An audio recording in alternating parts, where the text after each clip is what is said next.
All right, I think we're live. So welcome everyone to another Matt Maran Motoring live stream here on the Matt Maran Motoring YouTube channel. I hope you're all having a great Saturday night here. Thanks so much for joining in here on a slightly different day since I usually do these on Sundays. But thanks for joining in here so we don't have to compete with the Super Bowl tomorrow. But yeah, I hope you're all having a great week here. And like all the other usual live streams, we're going to go for about 2 hours. I'm going to give priority answering to anyone who does a super chat or a super thanks, as well as anyone who's a member there with the green usernames.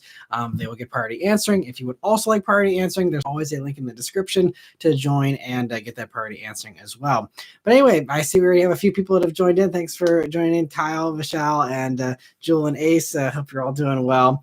And we'll get right into the questions here. I see Vishal's got the first one. He says, "Hey, Matt, I'm considering a new Corolla in the SE trim and was wondering if the hybrid version is worth it if I drive 5,000 to 7,000 miles a year.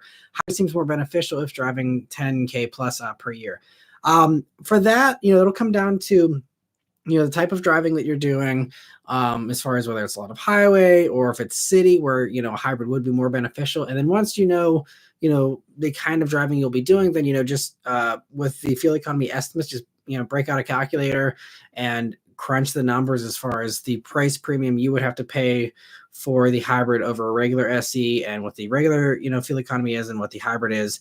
And if, from a money standpoint, if it comes out that, you would spend more, it also depends on how long you plan on keeping the vehicle for. If you're going to keep it a long time, that could pay for itself eventually, so it depends on how fast of a payoff you need there, as far as making that hybrid trim worth it for you. Outside of that, there's just the other benefits of, like I was really impressed with the hybrid, at least with the all-wheel drive version, of really being a little bit more punchy, even though on paper it's less horsepower.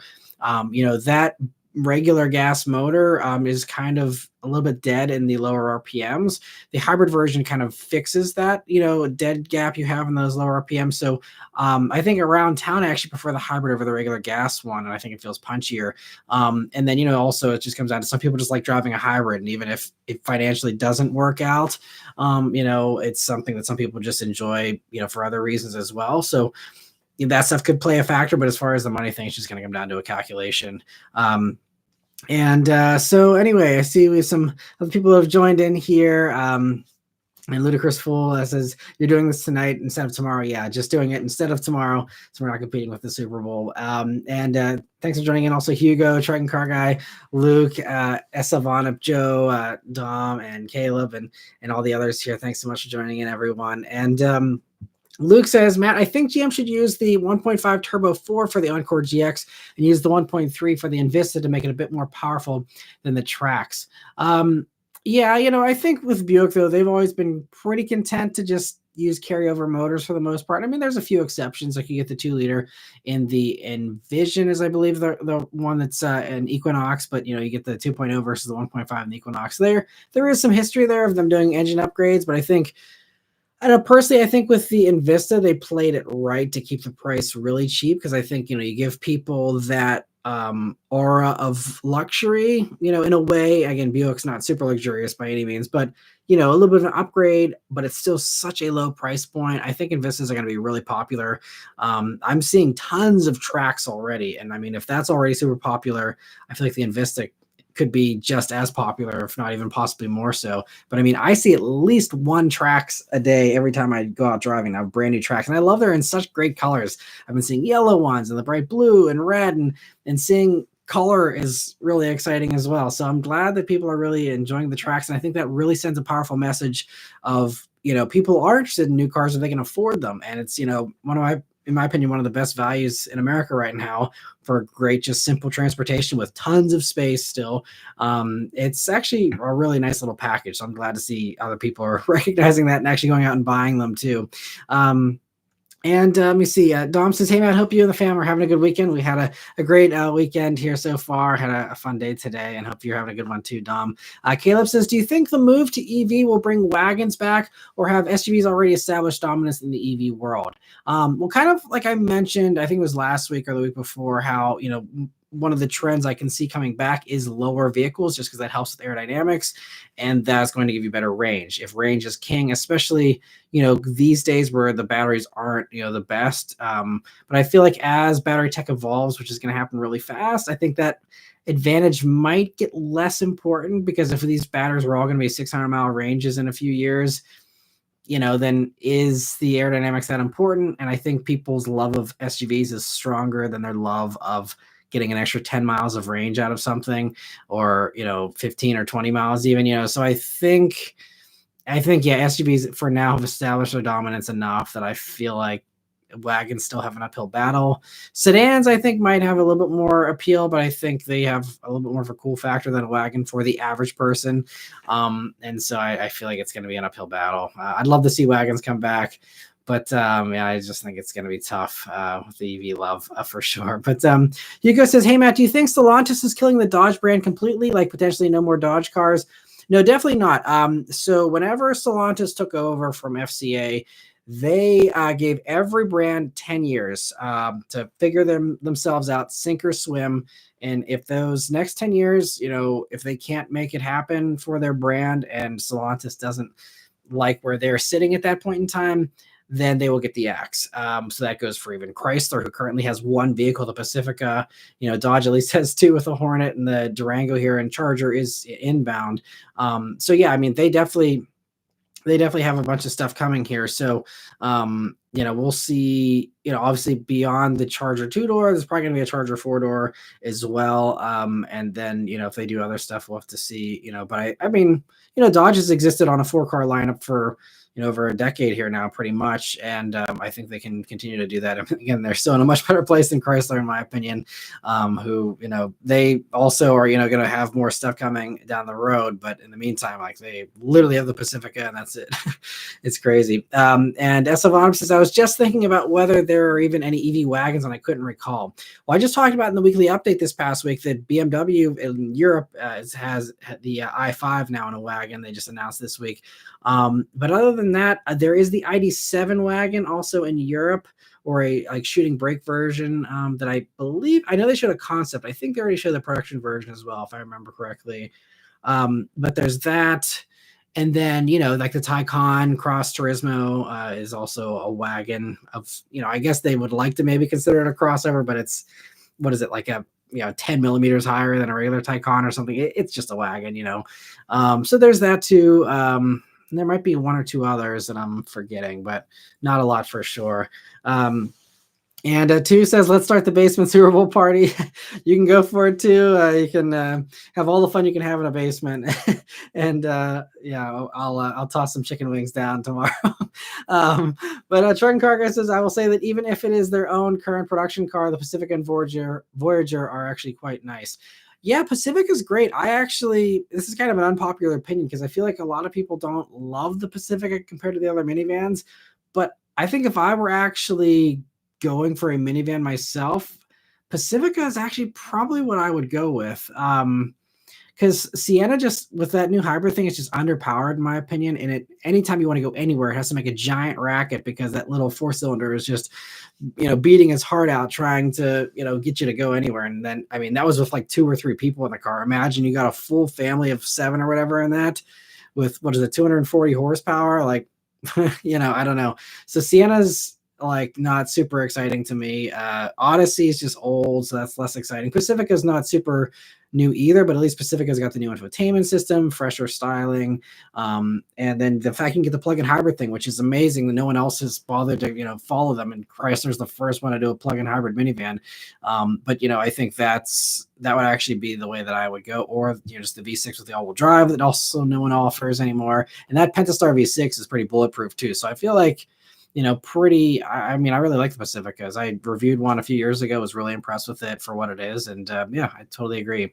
Jasmo says, "Matt, do you have an opinion on purchasing a vehicle from a dealer that was used as a courtesy vehicle, example, Mercedes and or other luxury brands? Good deals, probably still under warranty for a while." I definitely agree. The really cool thing too is that not only can you purchase them, but I know Mercedes and I think most of the other, at least German luxury brands, if it is a dealer loan or a courtesy vehicle, then they're actually eligible for leasing because they technically haven't been titled, I don't think yet. So they are still eligible for leasing. So you can get like a used lease vehicle. And that's actually how we got Beth's first Mercedes, her 2016 C-Class. It was a former loaner that had like, I think 7,000 miles on it or something. And yeah, we were able to lease it like way cheaper because it was discounted. It was a used vehicle that we leased, and with Beth hardly driving very much at all, lease worked out great for us. So we saved a bunch of money there doing that. And I mean, obviously it's a courtesy vehicle, so it's not going to be spec'd the best typically. And people treat it like a rental car, so you just have to make sure that you go over everything. But the good thing is, since it's a dealer vehicle, like they've done the maintenances and the servicing perfectly, so you don't have to worry about that, especially if it's only a year or so old anyway. So I think that's actually a really good play to get a former loaner vehicle, as long as it has the options you want on it and stuff, and obviously as long as it looks decent and all that. But yeah, typically they're actually pretty solid deals, especially from those German luxury brands. So definitely recommend. Truck and Car Guy says, I do like the stow and go in the Pacifica. Yeah, it's a really cool thing, and again, something surprising others haven't really copied too much. Dude says, time to change the basement, Lord. Hugo says, do you think the Pacifica is very reliable? Because Chrysler is rated worst in reliability. Looks nice, but I would think twice before getting it. I think the thing that drags Chrysler down is the plug-in hybrid version. I've seen more issues with that. But I don't know, Pacifica on paper should be pretty solid mechanically, because again, that Pentastar V6, I mean, those people put hundreds and hundreds of thousands of miles on those things, and they're a really solid motor. And based on like Consumer Reports and others, they usually rate stuff higher that's been around for a while. So I mean, Pacifica doesn't have very new tech in it outside of the infotainment system, but mechanicals are pretty dated, pretty they've been vouched and hashed out for a while now. So I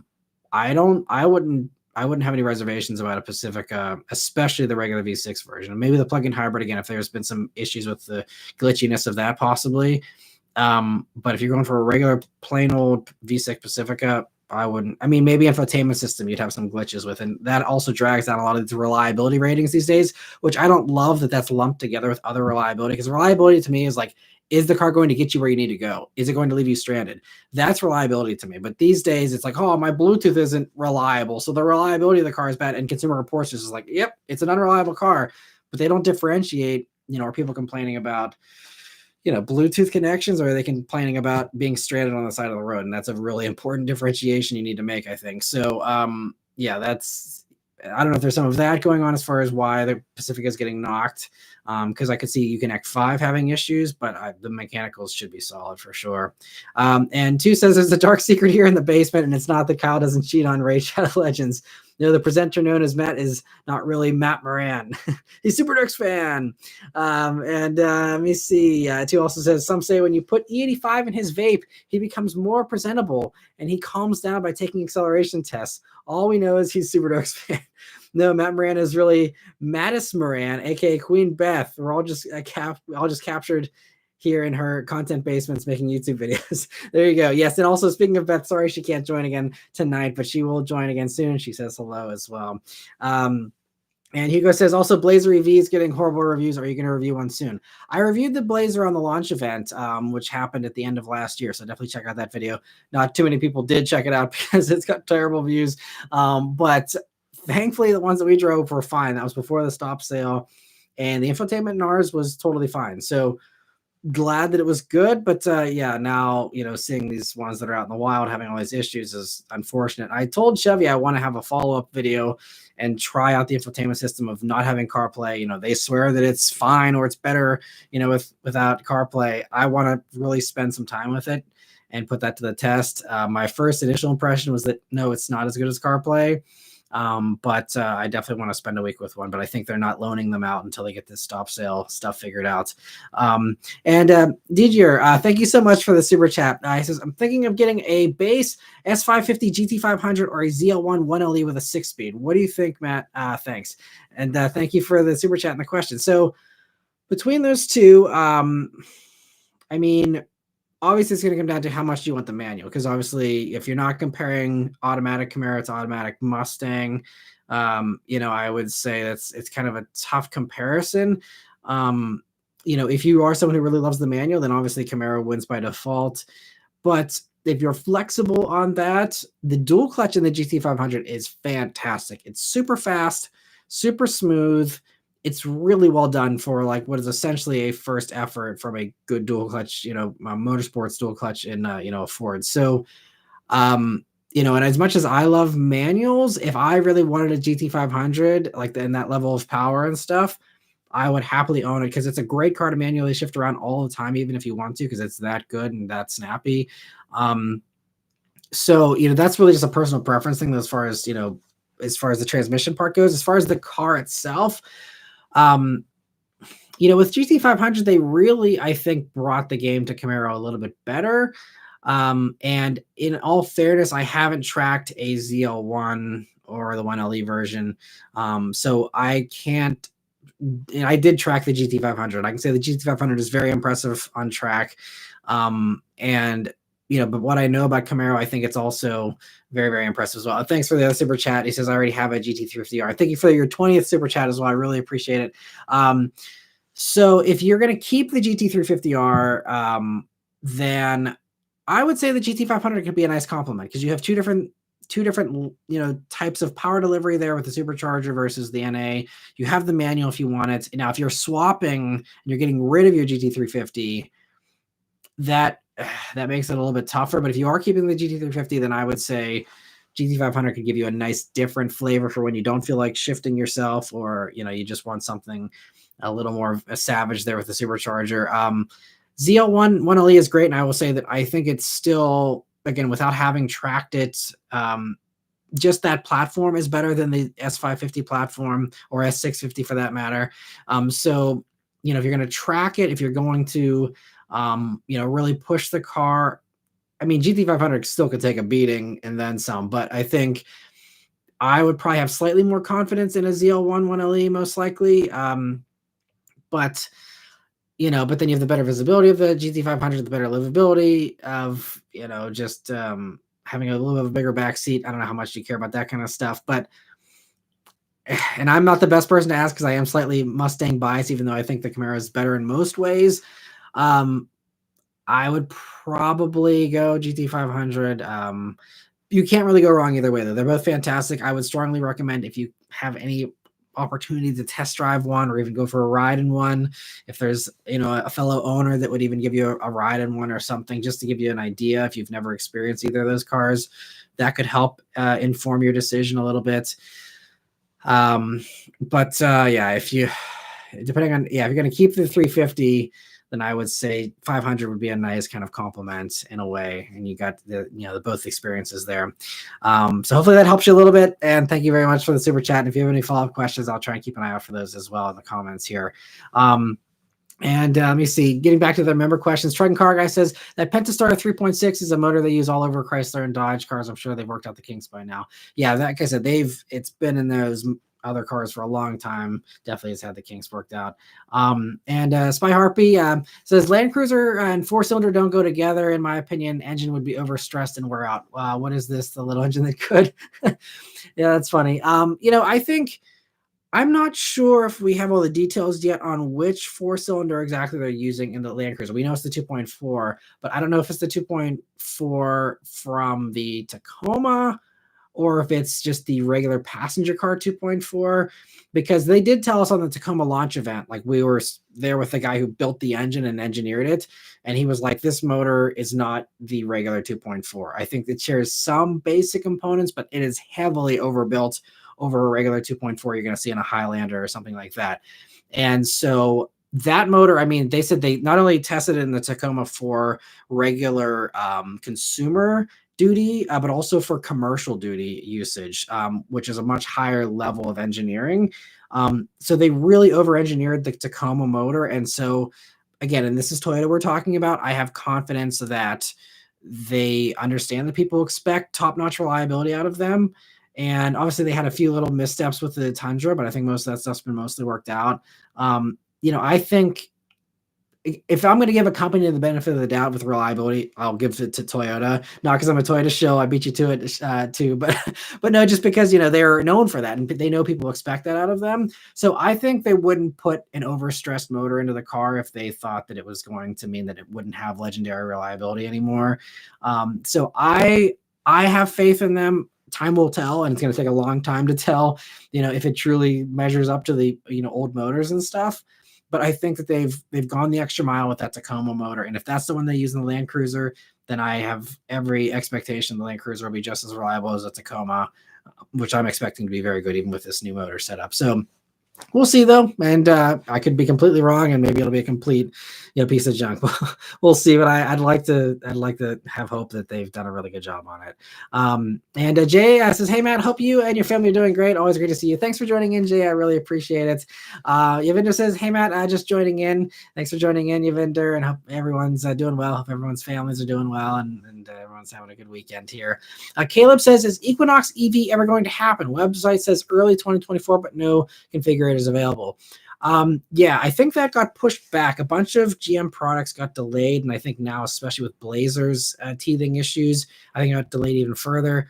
I'm not sure if I talked about in a weekly update recently or not, but I believe I remember reading something. I can't remember. I think it's now like third quarter of 2024 for Equinox. It's still on the game plan for this year. So I think it's happening. So unless there's some unforeseen issues, but it sounds like also on GM's earning call, I believe they said that they've figured out a lot of the production snags with the Ultium platform. So we should start to see a lot more Ultium production ramp up pretty quickly, hopefully this year. So I think that'll benefit Equinox. Hopefully we'll get some of those out here sooner rather than later, especially since they know that Bolt is, on its way out. And they wanted to, I know it's going to be a little more expensive, but at least offer that 35 grand Equinox EV or whatever for those people who are like, oh man, there's no more Bolts. At least they'll be like, well, we have this. And hopefully that'll be a decent consolation prize until the next Bolt is ready. And Kyle says, "I'm ready for dealers to start getting the Ioniq 5N. I'm curious to see if an above MSRP will be added." Yeah, I mean, obviously, I think the first couple will they'll try, and that's going to come down to the buyers to put their foot down and say, no, we're not paying this. If everyone was, united in that, then, they would drop it.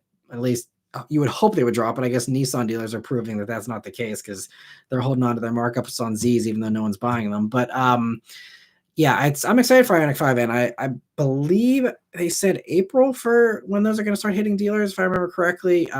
So yeah, I'm excited I really am hoping. I haven't got any invites yet for any media drive for that or anything, but I think hopefully that'll be around April. We'll see. But that's that and the Charger EV are like the two of the top things I'm excited for this year. So I cannot wait to drive Ioniq 5N. I'm sure it's going to be an absolute riot.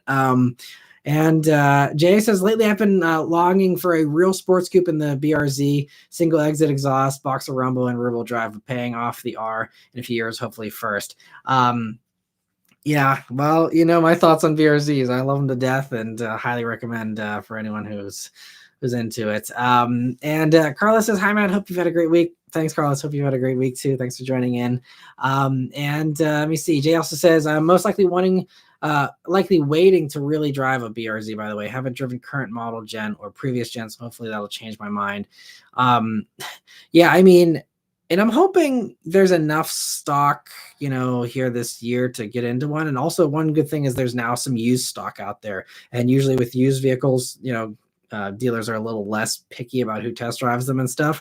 So hopefully you can track down a used one maybe and, get your hands on that to drive and do a good test drive of it.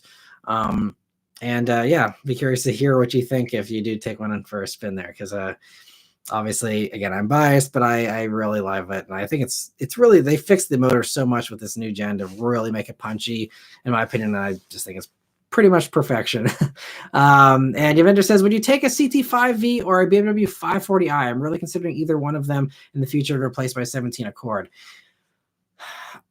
Well, as you've heard before, my thoughts on, used or just even owning a German vehicle and keeping it for longer than a lease period.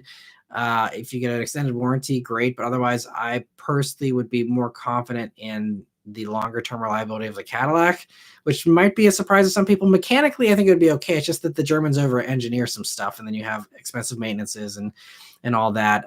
Cadillac, I mean, it might not be amazing either, but at least personally, I would feel more comfortable long-term with a Cadillac CT5V over a 540i.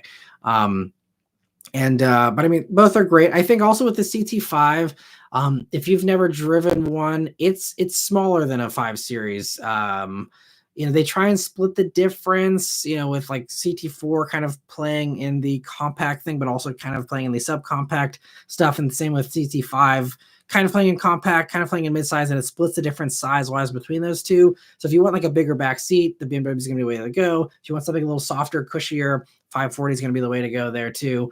But if you want a sports sedan, with that being the number one priority, CT5V is where it's at. The most recent 540i I drove was a 2020. So maybe, if you're talking about a brand new one, maybe there's some other improvements there that I'm, not appreciating. But CT5 is just that alpha platform. Again, try and hunt a used one down if you can to test drive and really flog it hard if you can. And I think the magic of that platform will really win you over a 540 personally. But again, if you're just looking for a comfy cruiser that's also, great at, just flying in a straight line and having, pretty solid handling. I mean, I was impressed with the 540i, but personally I'd go CT5V personally. But hopefully that helps you a little bit there.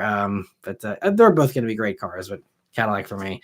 And Jordan says, hello from New Orleans. If Kia hacked off the back end of their van, they'd have a full-size truck on their hands. Yeah, I mean, I think Kia is considering, or they're working on stuff. I think there are some spy shots of something in Korea, and I remember there was a name they had for it too that was like being thrown around. I can't remember what it was, but hopefully you're enjoying New Orleans, by the way. I don't know if it's your first time or if you're familiar with it, from other prior visits, but I love New Orleans. It's such a fun town, and love the streetcars, and just so much fun stuff in New Orleans there. So I hope you're enjoying it. And thanks for joining in, Jordan. But feel free to take off. Obviously, don't waste your time in here if you can take in all the fun of New Orleans. But thanks so much for stopping by. Truck and Car Guy, as I say, the Hyundai already had a pickup in front of. From what I've seen, it doesn't sell as well as the SUVs. Well, the Santa Cruz actually sells really well. I don't think it's definitely not as good as Telluride or anything, but for what it is, it's like, I think it actually just ranked as one of the top vehicles that sells the fastest currently, in many states. It's like the top selling, like they're on the lot for like 5 days and they're immediately gone. So it seems like people really like the Santa Cruz, and I've been seeing a decent amount around here. I don't know about you guys, but they seem to be fairly popular from what I've seen. And Jeremy, thank you so much for the super chat. He says, what's the chance of RS4 coming to the US? Probably slim to none. I think your better bet, not like it's much of a consolation prize if you're not super excited about EVs, but I think, whenever there is the new A4 e-tron or whatever they're going to call that, an RS version of that, which they said they're doing electric RSs down the road, that, you don't have to worry about certifying a new engine or anything. There's a good chance that is going to come here, I would say. But as far as, these last few years of stuff, if it's not already been legalized here and they haven't brought it over, then it's probably unlikely they're going to, and I think even just like the RS6 is like a nice gift that they're giving us for some reason. But, I feel like it's not going to happen for the RS4. I'd love to see it here, obviously, but people have been wanting it for a long time, ever since the last one left, and it's been crickets from them. So I think it's probably a slim chance, unfortunately. But thank you so much for the super chat, Jeremy, and I'd love to be wrong. Hopefully I'm wrong. And Carlos says, so I have a G86, and that is it's so much fun. And I've had it for a year already. It's the most fun car I've ever had. It does amazing in the snow with Blizzaks. Yeah, I was really impressed with my BRZ even in the snow. I mean, you got the limited slip diff there, and it kind of gets you through, pretty well. And so I'm glad it's been treating you well too, Carlos. I'm glad you're still loving it. That makes me happy to hear. And Jordan said Santa Cruz doesn't compare in size to the F-150 though. Yeah, but I think it's actually selling, obviously not as good as Maverick, but I think it's, a nice Maverick alternative for people who want something a little bit bigger. And I think they kind of have a nice little niche for themselves with the Santa Cruz. And Two says, don't worry, SWF, you'll be tied to that stool after the stream. Mattis needs you to shell for Toyota, and Kyle sponsorship from Raid. Everyone else is expendable. That's right. No, I'm just kidding. Thanks for joining in, too. Hope you're doing well. And also, I saw the floods in California and stuff. I know you mentioned that in the prior stream, so hopefully you did okay with all the flooding that was going on, and everyone else in California. My condolences. It was crazy. I was unaware of what was going on last week when that was going down. But hopefully you're holding up okay there too. Uh, and he says, Trucking Car Guy's the enforcer. That sounds good. We need to have people keeping order down there, I guess. And Trucking Car Guy says, maybe it was just where I was living at the time. Almost everyone had Palisades and Tucsons. Yeah, those are obviously their top sellers, and so it makes sense that that's going to be the top thing that I think probably most people are going to see. Let me see. So I see also another question here. XLM says CT4V or M2. Those I guess obviously you don't care about whether 4 doors or 2 doors and stuff like that. But if you're only talking about regular V and not Blackwing, then you're talking the option of a manual or an automatic with the M2 versus the CT4 regular version just being auto only. Between those two, I personally, M2 is good. It's my favorite BMW, I think, in the lineup currently. I haven't driven all the M products, but as far as the ones I have driven, I like the M2 the best. But CT4 is really, I think, smaller. You sit lower in it, believe it or not. It's just a little more compact. So to me, it's a little more tossable even than M2, which might sound weird because I'm talking about a 4-door versus a 2-door. But I was sitting up higher in the M2. It's a little more comfortable, honestly, for a daily driver. It's a little less cramped than the CT4. But I honestly think CT4 is a little more dynamic. Now, if you're talking, powertrains, the M2 is going to have the more exciting powertrain, obviously, over the 4-cylinder and the regular CT4V. And if you're talking about Blackwing versus M2, in that case, the shifter is better in the Cadillac. The motor is, I would argue, actually pretty close to being as good as the M2 motor. And handling is just better in the Blackwing. And it's just, yeah, especially the shifter. The shifter is a high point in the Blackwings, and so I would go for the Cadillac. I love all the Cadillac stuff. So basically anything you can compare the Cadillacs to, I'll probably pick the Cadillacs. Maybe a few exceptions there, but safe bet. Any Blackwing or even regular, CT4, CT5, I think they're all fantastic. Good values on the used market too. They've depreciated pretty nicely now. I think they're pretty good, solid buy used too. Let me see. I see a discussion there about Trex talking about something else here that I missed. But let me see. So 2 also says flooding the basement is bone dry. If you don't count the tears of all the basement dwellers. Jay, stop cutting onions. Well, glad you're doing well too.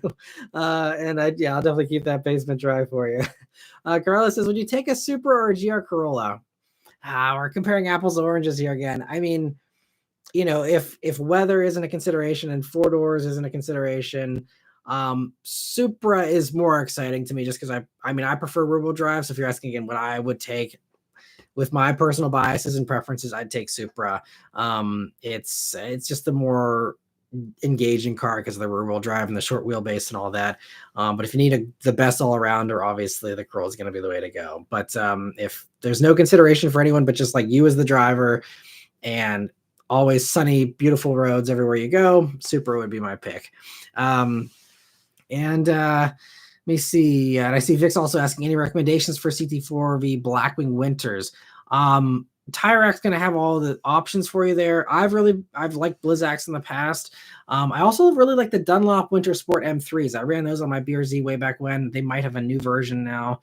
But the Dunlop Winter Sports actually were pretty good. And I know back 10 years ago now, it was one of the top rated winter tires. It was a little sportier than the Blizzak, which is really focused on just like snow driving and taking a back seat to handling performance. The Winter Sport was a little more of a nicer balance. I know a lot of the BMW M guys used to really like running the Winter Sports as well. So I actually would probably prefer that if you're looking for something sporty. Again, I haven't kept up with that tire, so I'm sure there's a new version and maybe it's been worse or better. Maybe there's new stuff out there too. I'm not sure, but yeah. And Jordan says, question for everyone. Where's the restaurant here in New Orleans that had a couple of Ford GTs within the restaurant? I have not heard of that, but if anyone else can chime in on that, that'd be great. I will give you one restaurant recommendation if you're open to other recommendations, Jordan. The Acme Oyster House. If you like oysters, they have like char-grilled open-face oysters there. Still, even with all my whining and dining on press events and stuff, still hands down the best oysters I've ever had in my life. They're so good. Order multiple trays of them because you're going to want all of them that you can eat. They are delicious if you like oysters. So only recommendation I'll give. Otherwise, I won't influence your New Orleans trip at all. But definitely, if you like seafood, that's the way to go. Kyle, thank you so much for gifting 5 memberships. I really appreciate it, and I'm sure everyone else appreciates the generosity as well. And thanks also, Kyle, for doing that every week. It's so kind of you. And let me see. So Dave says, have you ever reviewed a car from the 70s? If so, how was it? Did I do it? I did a 72 Nova. I believe it was a 72. But I think that might be the only 70s car that I've reviewed. I'm trying to think back. I've done stuff from the 60s and the 50s. But I think that's the only 70 thing. Pretty sure. And that was fun. The Nova was a blast, and yeah, but I think that's the only one. It was a lot of fun. Definitely check out the video if you haven't seen it before. That was probably about 5 years ago or so, maybe even more. I believe it was a 72. No, it might have been a 73 or 74. I'm not sure, but something around there. Definitely check it out. It was a fun one. And Trend Car Guy says from what he's seen and heard, older BMWs are more reliable than the modern ones. Modern BMWs, much like other European cars, notorious for those electrical gremlins. But I've heard a lot of people that swear up and down that a lot of those new modern BMW motors are really bulletproof. So as long as the electronics hold out on you, the mechanical stuff should be really solid, hopefully. And Joe says, what's your favorite Super Bowl snack / food? I'd say it's got to be buffalo chicken dip. That's always my favorite, football party kind of food. Otherwise, I always love a good chicken wing. Can't turn that down either. But buffalo chicken dip is always I'm like a moth to the flame. Anyone puts out a bowl of buffalo chicken dip, and I'm there. That's it. So thanks for the question, Joe. And so Jay says, I've been cutting too many onions, honestly. The thought of owning a BRZ is driving me nuts. Need a legitimate reason like Matt does to find a reason to get one in my hands. Yeah, it's tough. Yeah, if you have other people you need to drive around, you need something roomy, or you just, don't have, like with me, the garage space, the money, the, time to drive 2 rear-wheel drive manual coupes, it's tough. But, even if, I know some people get bored of, their current flavor of vehicle. If you want to just try something a little different, that could be a good opportunity or an excuse to, try something else out. If you're not married to your car like I am with the Bullet. Let me see here. So T says, I see where Kyle's sponsorship's going. I see XLM says, you're the best, Matt. Keep going. Thanks. I appreciate it. I really appreciate the support from everyone. And Carlos says, besides a Bullet, what car from the 60s or 70s would you own? I know you're a sucker for retro. As far as other stuff from the 60s and 70s, I love a early 60s Thunderbird. Those have always been, I love that. It's called the Bullet Bird with the nose styling on those. So I'd love one of those. Otherwise, I'm not super in love with a ton of stuff from the 70s, to be totally honest, especially as you went into the mid 70s and the oil embargo stuff, really hampered the performance on stuff. But from the 60s, I'd say that the 60s, it's like a 61 to 63 Thunderbirds are, probably some of my favorites there. Other than that, I don't know. As you go into the mid 60s, there's nothing super appealing to me, to be totally honest. Until you get into those, I'd like a 65 Mustang, something like that. I love even that very first original Mustang, nice and small, even smaller than the 68s. So I wouldn't turn one of those down either. There's other interesting stuff from the 60s, but I think most of my really deep love for classics comes from 40s and 50s cars with the fins and the noir, moody kind of style with the 40s stuff and all that. I think those are some of my more likable vehicles to me than, obviously all the muscle stuff in the 60s is awesome, fun, so many good things there. But for me, it'd just be Mustangs, I think, as far as 60s, and then the Thunderbird there. And Joe says, I honestly could eat buffalo chicken dip straight. It's quite good. I know I totally could too. It's probably so bad for our health, but man, I could just put it on a sandwich and just I could eat it like a tuna salad sandwich or something, Let me see. Joel says Mahoney's Po' Boys and Seafood. That's the name of the restaurant in New Orleans with the 2 Ford GTs. Thank you. That's awesome. Hopefully Jordan's okay. Yeah, Jordan's still here. So hopefully you got that. Thanks for enlightening us there, Joel. He's not sure it's still there though. It was a thing a few years ago. That's really cool. I actually never heard of that. So that's really cool. They did that. And Jeremy says, do you like the Dark Horse better or Mach 1? I mean, I've not driven a Dark Horse, so I can't say. But if money's no object, I'm sure, the quicker steering of the Dark Horse that you get in the S650s will be nice. If you don't mind the new interior, I mean, there's some improvements there. There's a little bit more horsepower and stuff. But if it were my money, and I said this in my Mach 1 review, I would much rather have a Mach 1. You save yourself at least 10 grand. And, it's most of the same experience. S650 is hardly different from S550. And so to me, it's just, it's not worth an extra 10 grand, especially these days with, prices ballooning. Get a nice Mach 1, even a lightly used one for, something in the 40s. That's definitely the way to go, I think, versus paying 60 plus for a Dark Horse. And Jordan says, saw the Mitsubishi Outlander on the road today. The wheels, side and back profile was perfect, but the front looks so discombobulated. Too much chrome and split lighting. The chrome is a lot for sure. But yeah, it's styling is definitely subjective. I personally don't mind it, but I know it's probably not for everyone for sure. 2 says, Matt, should we hide the secret 68 2000 GT Mr. Toyota gave you, asking before you revert to your SWF mode? Man, 2000 GT would be an amazing car to even. I think I've seen one in person, like a car show or something once, but I've obviously never driven or sat in one or anything like that. But yeah, those are amazing. Yeah, that I did neglect to mention that. That'd be a fun one to have for sure. I also I guess so. Going back to the question about the 60s and the 70s, I did forget the late 60s JDM stuff. The Datsun 240Zs kind of came out right towards the end there and in the early 70s. So honestly, once I go into the 70s, that would probably be when I would switch over to the JDM side and be all about that kind of stuff versus the American stuff at that point. So yeah, that's actually I don't know if that was your intention too, but thanks for reminding me about the awesome JDM stuff there from the late 60s, early 70s. That's definitely some stuff I would love a 240Z. It seems like they're a ton of fun. And also Shrine Car Guy agrees about the questionable styling there in the Outlander. So yeah, Jay saying, yeah, need more money for a sports coupe and mods. Yeah, for sure.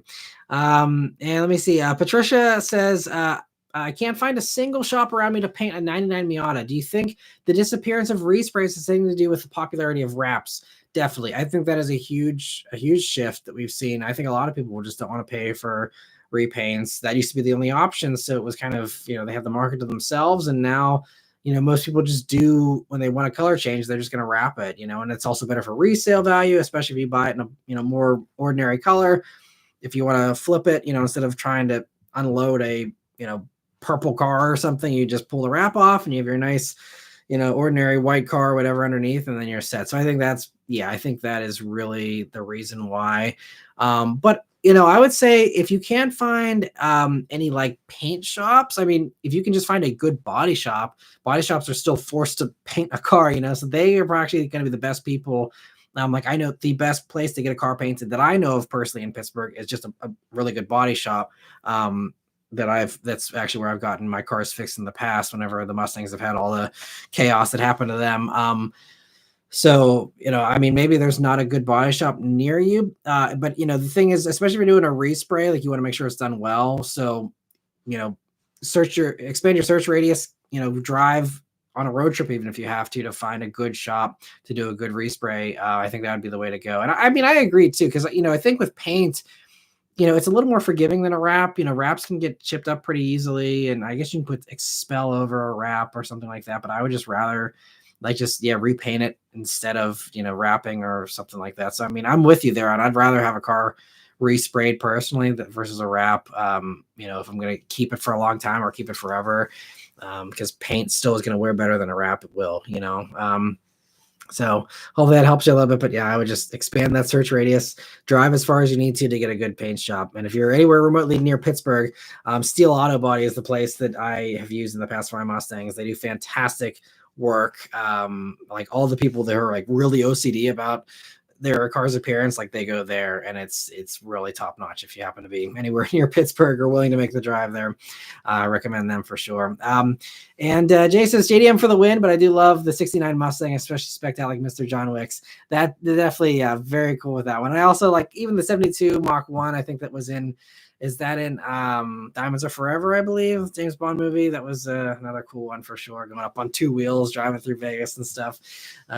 Such a good chase. And Dave says, would you have a new WRX or an older STI for the same money? Funny you mentioned that, Dave. I actually mentioned that in a past live stream and did a little mini clip. I know if you guys have been enjoying those little live stream clips. I know I've been getting a lot of great feedback from some of you. Yeah, so I actually answered that one already, but Cliff Notes version it depends on what you're going to do with the vehicle and what you like about those cars. Obviously you lose the box of rumble in the new one, and it's you're not going to have as much adjustability. You don't have the same kind of aftermarket support. It's different now with the new WRXs, but I personally, if you're asking what I would rather have a new WRX because it's very easy to mod them to get them up to STI power levels, and I'd rather have the newer reliability, the newer safety, the newer tech. Just the newer vehicle in general. The older STIs, those EJ motors also have had some issues, so personally I'd go new WRX. Definitely check out my little snippet video I did if you want to hear a little bit more of my impressions on that. But Caleb says Datsun 510 is one of my dream cars. Yeah, those are also amazing. BMW 2002 as well. Yeah, those are cool as well. I don't have a ton of love for the older German stuff personally, but I mean, I've been around them a lot working at a BMW dealer back in high school and college. I don't think I've actually ever driven a 2002, but I think I rode in one once. I did drive a BMW Isetta for like a very brief distance. That was an experience, especially as like a 17-year-old or whatever, whenever I drove it. But BMW 2002s are very cool though. Jay says the best the best one is the Boss Mustangs. Those are really cool too, for sure. Zachary says, I'm looking for a comfortable family commuter car for around 25 grand. Current gen Camry, XSE V6, last gen ES350, or something else. I really like the current Camry. I think if you really want that V6, it's great. What I will say though, I guess you probably can't get it for 25. Might be a little bit of a stretch. My favorite, though, as far as family sedans of this current and recent generation is the Accord. I think the Accord handles better than the Camry. It's a smoother ride than the Camry. Interior is nicer than Camry, in my opinion. And I don't know if you can get the new Accord, maybe a base one for 25. I'm not sure, but I love the new Accord's ride. It is super soft and smooth. And if I was going to rack up a ton of miles in something, Accord, if I'm looking for something in a reasonable price tag, Accord would be really close to the top of my list. Like, it is insanely comfortable. They tuned that car perfectly for American roads and American buyers, and just being like, you know what? Like, we don't like it. Also handles really well still, but they somehow are able to manage and balance like really smooth riding qualities with good handling still. And Camry is just a little sportier and a little stiffer, even with just the regular XSE. So I love Accord. That would be my pick probably in that kind of a segment. ES350 obviously is going to give you that nice smooth ride as well, but it also compromises the handling. I think Accord does a better job of balancing handling and ride. So I would go Accord, but obviously Camry's great too. ES350 is still going to be a solid buy. They're going to run forever, be super solid. So no wrong answers there in my opinion, but when you say a comfortable family car, Accord, ding, ding, ding, ding, is like the first thing that pops in my head. So that's my 2 cents on that. Hopefully it helps you a little bit, Zachary. Trenton Car Guy says, my manual car needs a complete respray. Just haven't decided on a color for it yet. Well, that's fun though. It's fun trying to decide on a color, and hope you pick something fun. Try and do something that's not the ordinary colors. It's so boring seeing so many white, black, grays, silvers. I mean, it certainly suits certain cars, but it's always fun seeing some color in the world. Hugo says, one of my customers has a 1990s NSX with 35,000 miles. I mentioned you to review his car. Very nice car. I'd love to review an NSX. And I believe I just got an email from another member here who submitted their car for car of the week. I think it's Spy Harpy has an NSX as well, that early first gen version. And they are magical for sure. Yeah, that's as far as 90s goes, that's still got to be one of the top ones, I think, for most people, at least if you're a JDM fan. Just fantastic cars, and yeah, I would happily review any NSX. I know Spy Harpies, I think he's on the West Coast, I believe. So not going to be very easy for me to get to here anytime soon. But as far as the anyone else with an NSX nearby, definitely send me an email. Would love to set something up for sure. Let me see. Jordan says in the past, Tesla and Toyota partnered for the release of the RAV4 EV compliance car. Any companies reaching out to partner with Tesla now? I don't know. I mean, I think that could make some sense for Tesla, but I don't think there's anyone that's I know of that's reaching out to them. I think a lot of people also, as far as car companies goes, I think now it's riskier with the way that Elon has positioned himself within Tesla and all. I think it's attaching yourself to Tesla is a little riskier now than it was even a few years ago, and so there's some baggage there if you partner up with Tesla. I think that a lot of companies probably would rather avoid any kind of skeletons in the closet to go along with the partnership there. So I feel like for that reason Tesla's going to kind of have to go at it alone here. And I mean they're doing pretty well for the most part, so hopefully they can continue to keep doing well and hopefully keep improving their products and all that. And PK says, do you feel like Volkswagen's brand image has changed? I mean, I think they're trying to change that for sure. And we'll see how successful they are. It's so early with the electric transition for them. I know that is really what they want their new, branding to really be. But I think that for me, Volkswagen has kind of fallen from grace a little bit. I mean, they still make good products, but when I think back to like cars that I've been disappointed with in the past few years, like typically, I mean, it's not all of them, but I feel like Volkswagen's always just a little lackluster. Like ID4 was lackluster to me. Taos was like not tuned well. Even the Golf R, like they really, they retuned that dual clutch to really hypermile, and it's a pain to drive unless you're in manual mode or in the like race mode all the time. And so when I think back to like, what stuff annoyed me the most in the past few years, a lot of them are Volkswagen products, sadly. I mean, they make some good stuff too. I like the Jetta GLI, GTI was good, with the manual, so there are some good ones there, but unfortunately it's just clouded by the bad ones in my mind, at least. And I think we'll see if they can kind of get their mojo back with the Buzz and with their new stuff. But I mean, even like ID7, like it's fine, but like outside of the Buzz, like there's nothing that I'm even remotely excited about coming from Volkswagen down the road. Like I don't know. I think we're hearing all this talk recently about like how affordable EVs or something that needs to happen. And Tesla's wanting to work on something. I just talked about in the weekly update this past week how Ford is now, they were apparently about 2 years into already their EV development of a cheaper, lower cost platform. And all these companies are like, oh, we got to come up with some new little cheap EV, and like Volkswagen is the perfect thing with the Beetle. And they could even, if they want to, kind of sell out to make it more practical for people, do what Mini did with the Cooper and do a 4-door Beetle and do a small little car, but just stretch it out to a 4-door version. It might be hearsay to some people, but I think that something like that could work if they really made it cheap.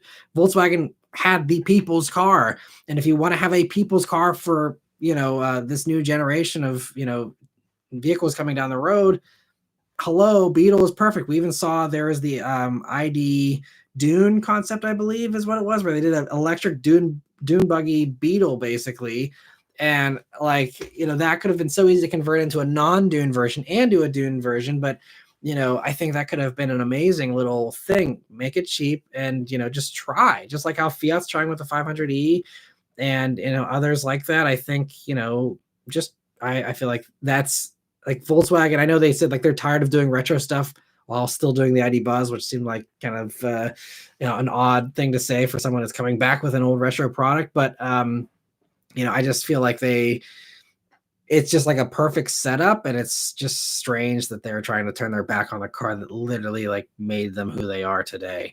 So I don't know. It seems like the conditions are right for that, and instead they're they're doing, bland EVs and, what I'm assuming will be a relatively bland sedan. Maybe it'll be really exciting.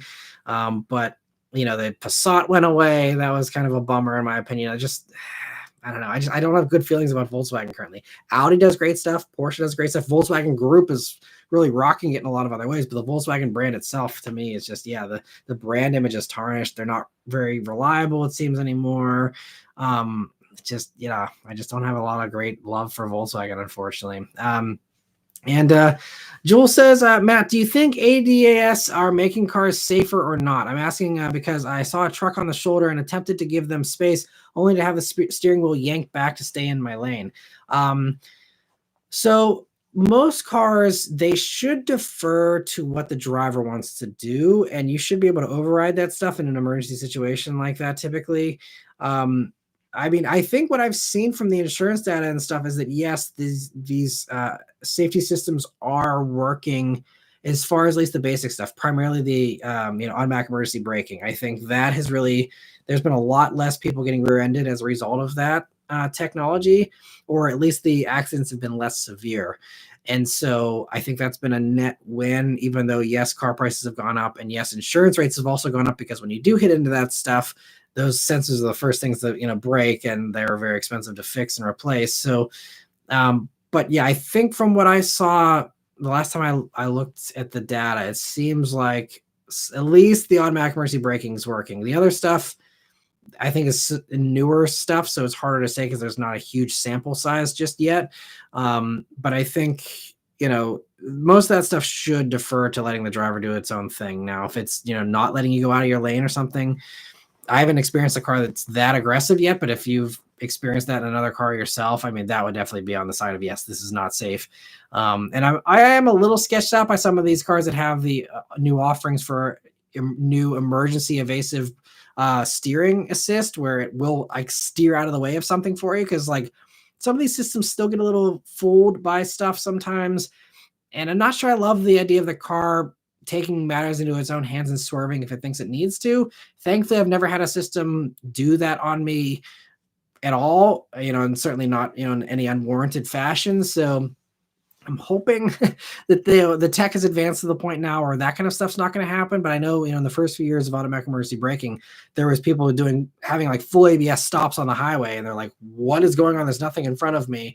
And even Beth's first 2016 C-Class there was one of those early automatic emergency braking vehicles, and that car, it would see a ghost every once in a while, and it would go, it'd freak out. And there was a couple of times where I believe it actually did hit the brakes on her, because I think she used to be a nanny, and there was one time she was driving the kids around, and it like just slammed on the brakes. She's like, what is going on? I think she was able to override it a little bit with the gas pedal.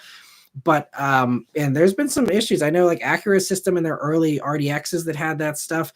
There's a lot of people that were complaining about like full ABS stops, for no reason. So there's definitely been some glitches there that have, are like serious glitches, because if you don't have the luxury of not having anyone behind you, I mean, it could cause accidents for sure. And we saw, I think Tesla just had the huge accident on the Bay Bridge over Thanksgiving or something, where a Tesla just decided to slam on its brakes for no reason and caused a huge pileup and stuff. So there's definitely some bad to go with the good, but I think that generally it seems like it's overall a greater good that's being done versus the negative.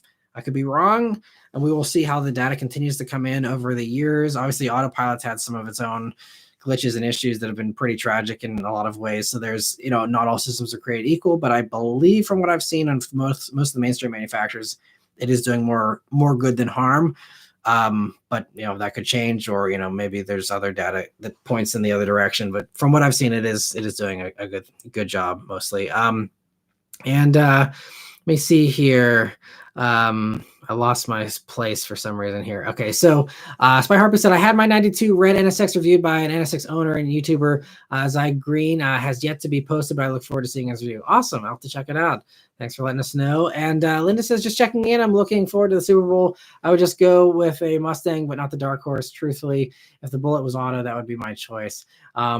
Yeah, it'd be nice to see an automatic Bullet, but part of me also respects Ford for sticking to their guns and doing the manual. And I think, the Mach 1 is a great, basically Bullet, with just different appearance stuff on it. But, having the automatic in that is a great way, especially you can get it now in a eruption green, get one of those. I think that's kind of kind of a pseudo bullet in a way with an automatic.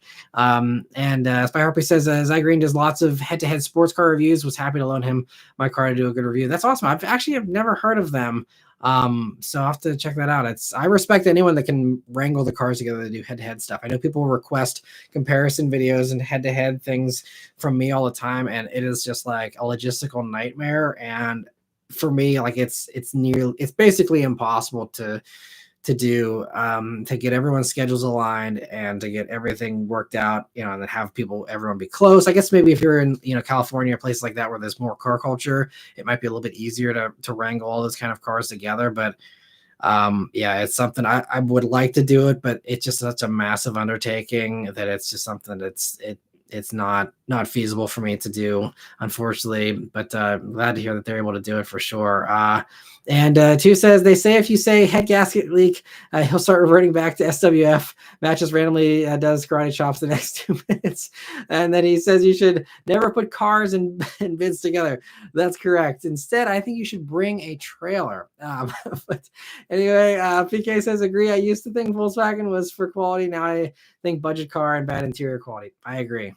Yeah, same feelings there. Zachary says, we didn't want to like our Volkswagen Atlas as much as we do, but it's super useful and nice for our family. The Atlas is really good. I think the Atlas is one of the few bright spots, in my opinion, in the Volkswagen lineup.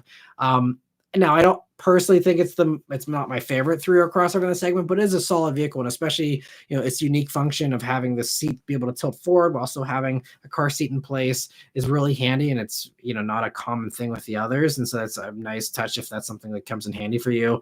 And Atlas is a really good value most of the time. Like I talked about my new refreshed Atlas review last year, that base one gives you like a heated steering wheel as standard. Some really nice equipment is standard, and I mean I said in my review, I believe that it's the best value if you're going for a base trim. The expensive ones, it's a little bit hard to justify for me personally, but yeah, it's a ton of space and it's really nice and cheap, and you get good equipment in that base trim now. That it's a solid buy, and most of the stuff in that motor's pretty well worked out kinks wise. It's just the electronics maybe down the road, but hopefully it'll be good for you. And I'm not sure how long you're planning on keeping yours, Zachary. But yeah, I like the Atlas. I think actually when it first came out, it was one of the best handling ones in its segment. Since then, there's been some others that have kind of played catch up a little bit. But I think the Atlas is still a pretty solid product for sure. PK says, I heard the ID7 is not that great. Interesting. Maybe has there been some reviews maybe in Europe or something that I might have missed? But I mean, based on what how ID4 was, I wasn't wildly optimistic, but I'd love to be proven wrong. I like that they're doing a sedan because not very many people are doing that. So I respect them for that, but I feel like it could have been a little more exciting. And Triton Cargo says, maybe it's just because of my job right now, but Volkswagens tend to have some of the more annoying infotainment screens to navigate. I agree, and most people I think would agree. That's why I think these new, like the Mark 8.5 GTIs and stuff, are going to now have a redone infotainment software that they're saying is hopefully going to address some of the complaints. I mean, I talked to, one of my buddies has a Mark 8 Golf R, and he seems to be totally fine. He's like, you get used to the infotainment system. He mostly does CarPlay anyway, and he's like, it's not bad. So I think like anything, you can get used to it if you need to, but I think most other companies just don't have that barrier to entry, and they're just good from the get-go, and you don't have to live with it. It's just good. Carla says, in my opinion, the advanced safety systems are making people more lazy and overconfident in the system, saving them from not paying attention to driving. Nothing beats being alert when driving. Well, absolutely. Definitely, and there's a moral hazard there of, if, you can rely on that stuff more than, you could get lazier for sure. And yeah, it's interesting. I think it's even funny. I even had to do a little bit of a mental adjustment with like whenever I'll do long stints in Super Cruise with Cadillac stuff, and then I I'm going to take over again. I'm like, oh yeah, you do have to focus a little more. Like I know, they all these systems say like, oh, you have to be like 100% laser focused still even with Super Cruise, but like the whole idea is like you can relax a little bit. And yes, that doesn't mean you can stare at your phone or anything, but like you can kind of let your guard down a little bit because the car is doing those micro corrections. And, in the Cadillac's case, all those corrections for you, just steering for you. And so, when you're in that more relaxed state, it's, you have to raise your alerts a little faster if the car all of a sudden is like, hey, you got to take over. And so, as that becomes more and more common, I can see, people being caught off guard and then having to like remember how to like drive on the highway again or something, if that stuff starts to fail. And, if we are going down the dystopian future road, I mean, you could say that, yes, if everyone has hands-free driving on the highway, even, and then all of a sudden someone's car goes down, can that person handle driving on the highway as well as they used to? If you start taking that kind of stuff for granted, and then it's something that, you kind of have to remember how to do some of that stuff. And so there's definitely a potential for that. And I think, yeah, I would like to think that maybe people would like be freaked out enough by like the reaction of the automatic system that like they wouldn't want to do a full ABS stop. They would just pay attention. But I think, yeah, you're right that a lot of people will probably coast knowing that those systems are looking out for them. And so, yeah, it's a very, very, very justified concern. And I share the same concern for sure. But, I think with just how much, I think it's, to me, again, it's one of those like, neither is a great choice, but if I'm picking the lesser of the two evils, I'd rather have the technology looking out for someone to account for that person's deficiencies, whether it's their lack of wanting to pay attention or just their distraction that they honestly have.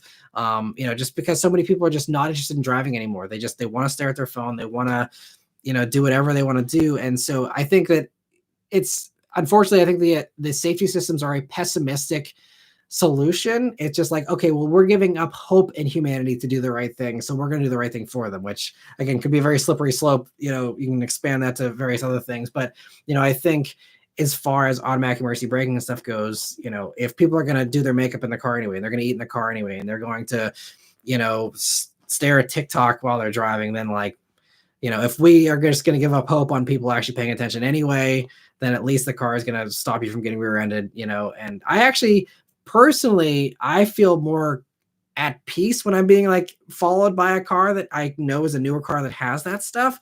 Cause I'm hoping that, even if that person is a complete idiot, the car will hopefully keep them from at least bumping into me, from behind there. So like, I personally I like, seeing the technology out there, but yeah, certainly it has some downfalls potentially too.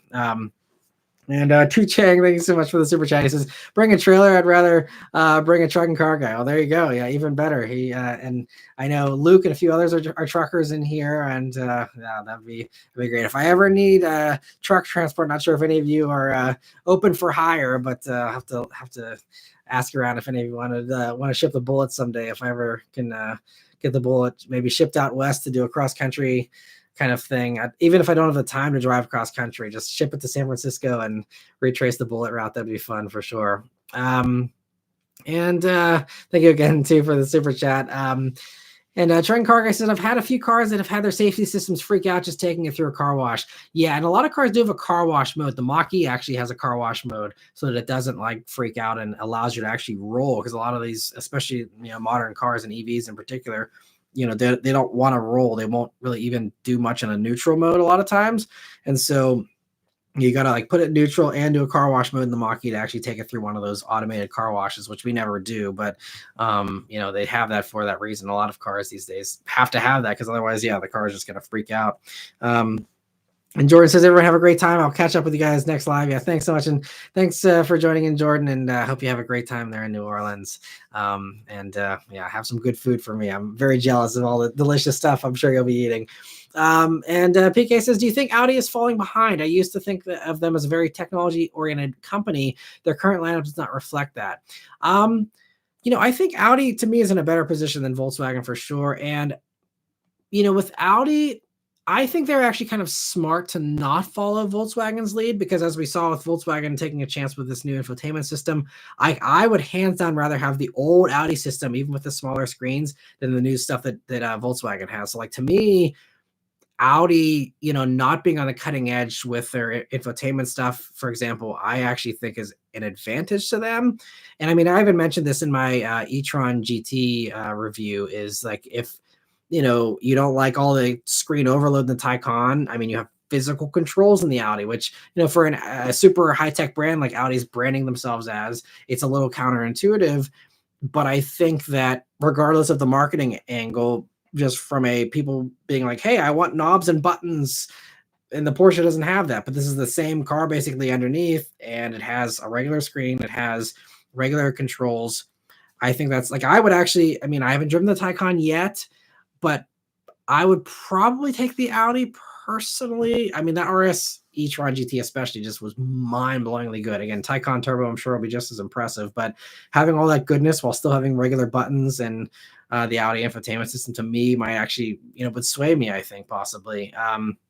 But I mean, as far as the other Audi stuff, I think Audi's also in this kind of transition period as well, where they're ramping up all their next gen EVs and, their next gen, infotainment stuff and all that. So I think that they're kind of just in this in between kind of phase currently. So that is, definitely making them seem like they're falling behind. I think they are compared to a Lucid or something, which is, cutting edge and super high tech.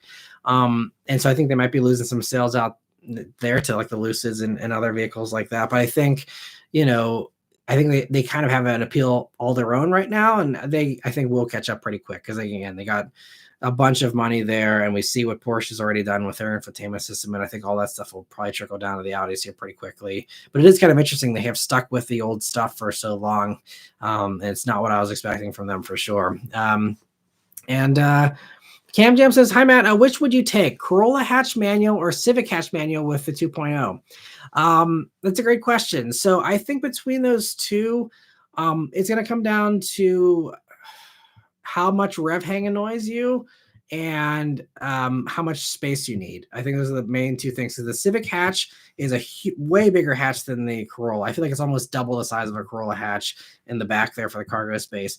Back seat space too is much better in the Civic. So from a livability standpoint, Civic all day, every day. Corolla also has worse rev hang. Now, maybe you can tune that out or something.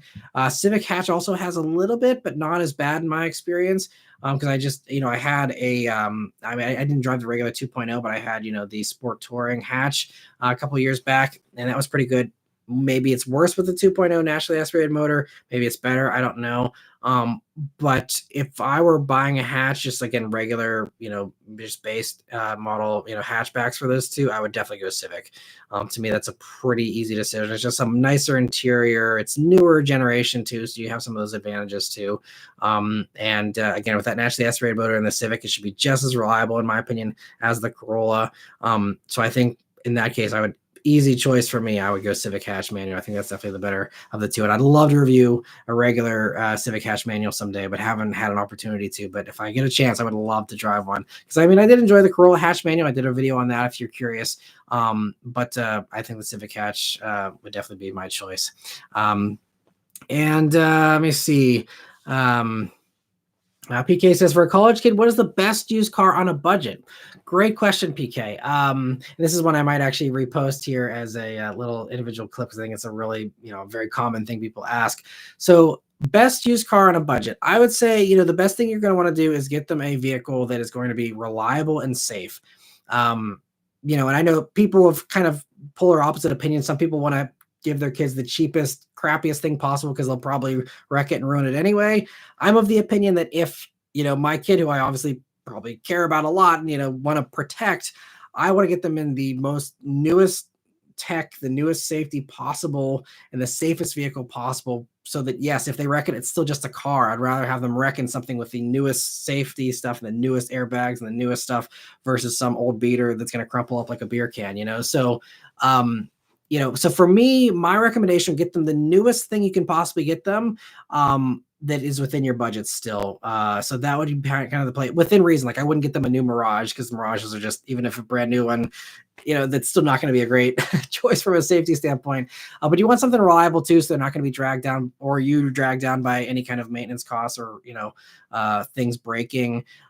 So, I think that, and obviously, again, it comes down to how old you want to go with your vehicle and all that. But I would say, go for a Corolla, go for, a Civic, one of the newest ones you can get, something like that would be good. A Mazda 3 is a really good value, I think. I think, Mazdas are right up there with Toyota and Honda in my mind with reliability. Their safety's always been top notch. You look back at even old Mazdas, they get top safety pick plus awards. And they also seem to depreciate faster than the Civic and the Corolla, because the Mazda 3, even though it's a very well-regarded vehicle, it doesn't have the legendary status, I think, that the Corolla and the Civic have. So as a result, you can get a better deal on the Mazda 3. And I know a lot of people that have had Mazda 3s. My sister she leased a Mazda 3 for the last gen. and really liked it. And so I honestly, like, I think, you know, Corolla and Civic could make sense, but I think probably the best buy, what I would recommend for a college student would be a Mazda 3. Whatever, go back as old as you need to go to fit it to your budget. But I think they've always been really safe vehicles, very reliable vehicles. Obviously the infotainment's not as good as maybe some of the others. They still had the weird controller wheels even back then. So that's the only ding I can really give it. But otherwise, I would say a Mazda 3 would probably be my go-to pick for a good, affordable little car. And it's reliable. It's great on gas.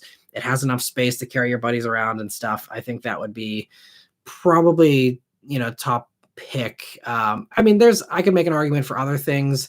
If you're really worried about safety, get an old Volvo or something like that. If you're not so much worried about the reliability factor, or you can get them a giant, old Suburban or something, or an old truck if you want them to be in a tank. But then that's harder to park, and it's more vehicle to manage. So I think something small that's still really safe is, could be a good choice.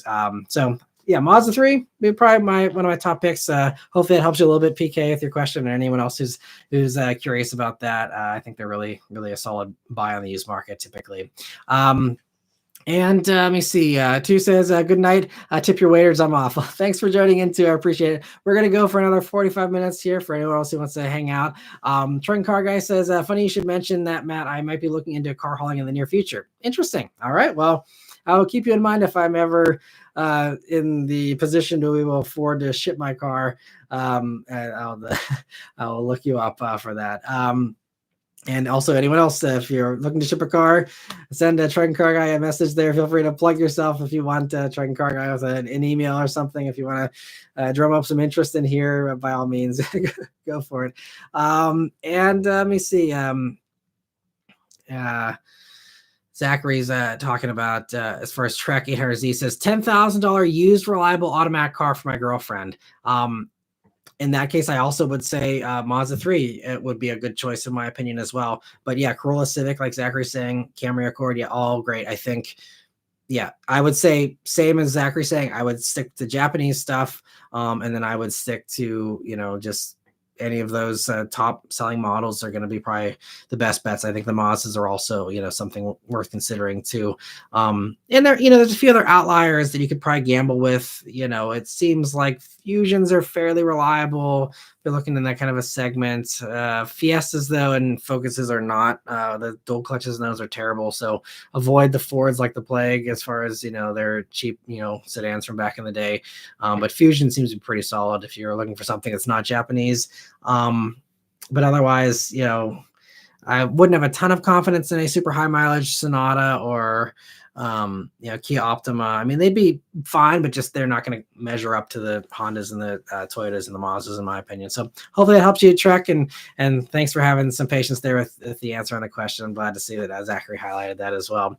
And Trek Car Guy says, I can confirm Mirage is a slow tin can of a car.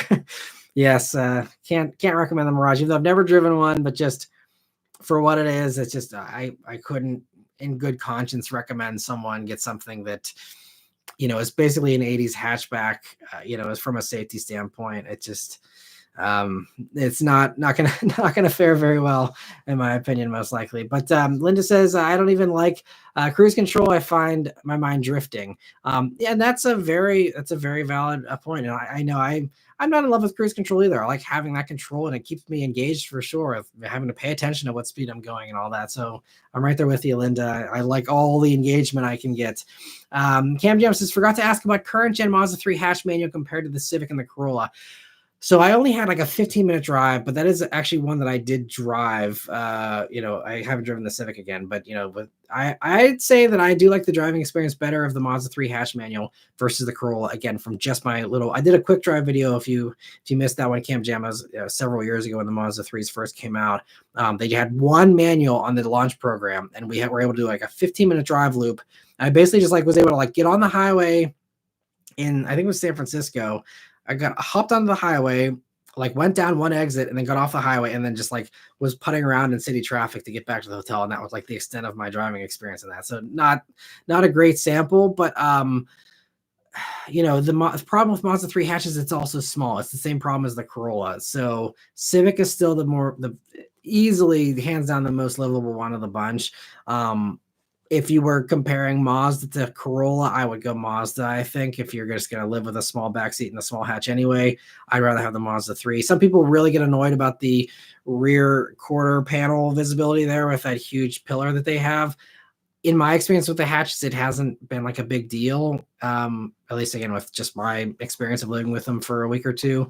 But people do have a valid complaint there, and some people that really annoys them. So that's the only thing I will say caveat wise with the Mazda 3. But otherwise, I'd go Mazda 3 over Corolla, but still Civic would be top, I think, in my mind. Although it's hard to argue. I mean, the Mazda 3 is going to be the punchiest with 91 horsepower they now have or whatever.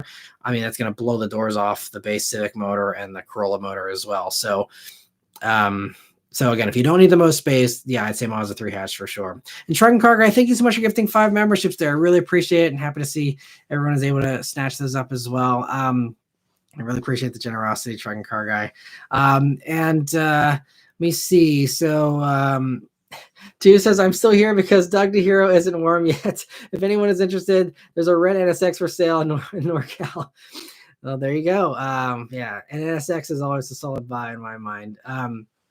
Truck and Car Guy says, you're not missing anything. Just as slow as a Smart 4.2 with 2 extra doors.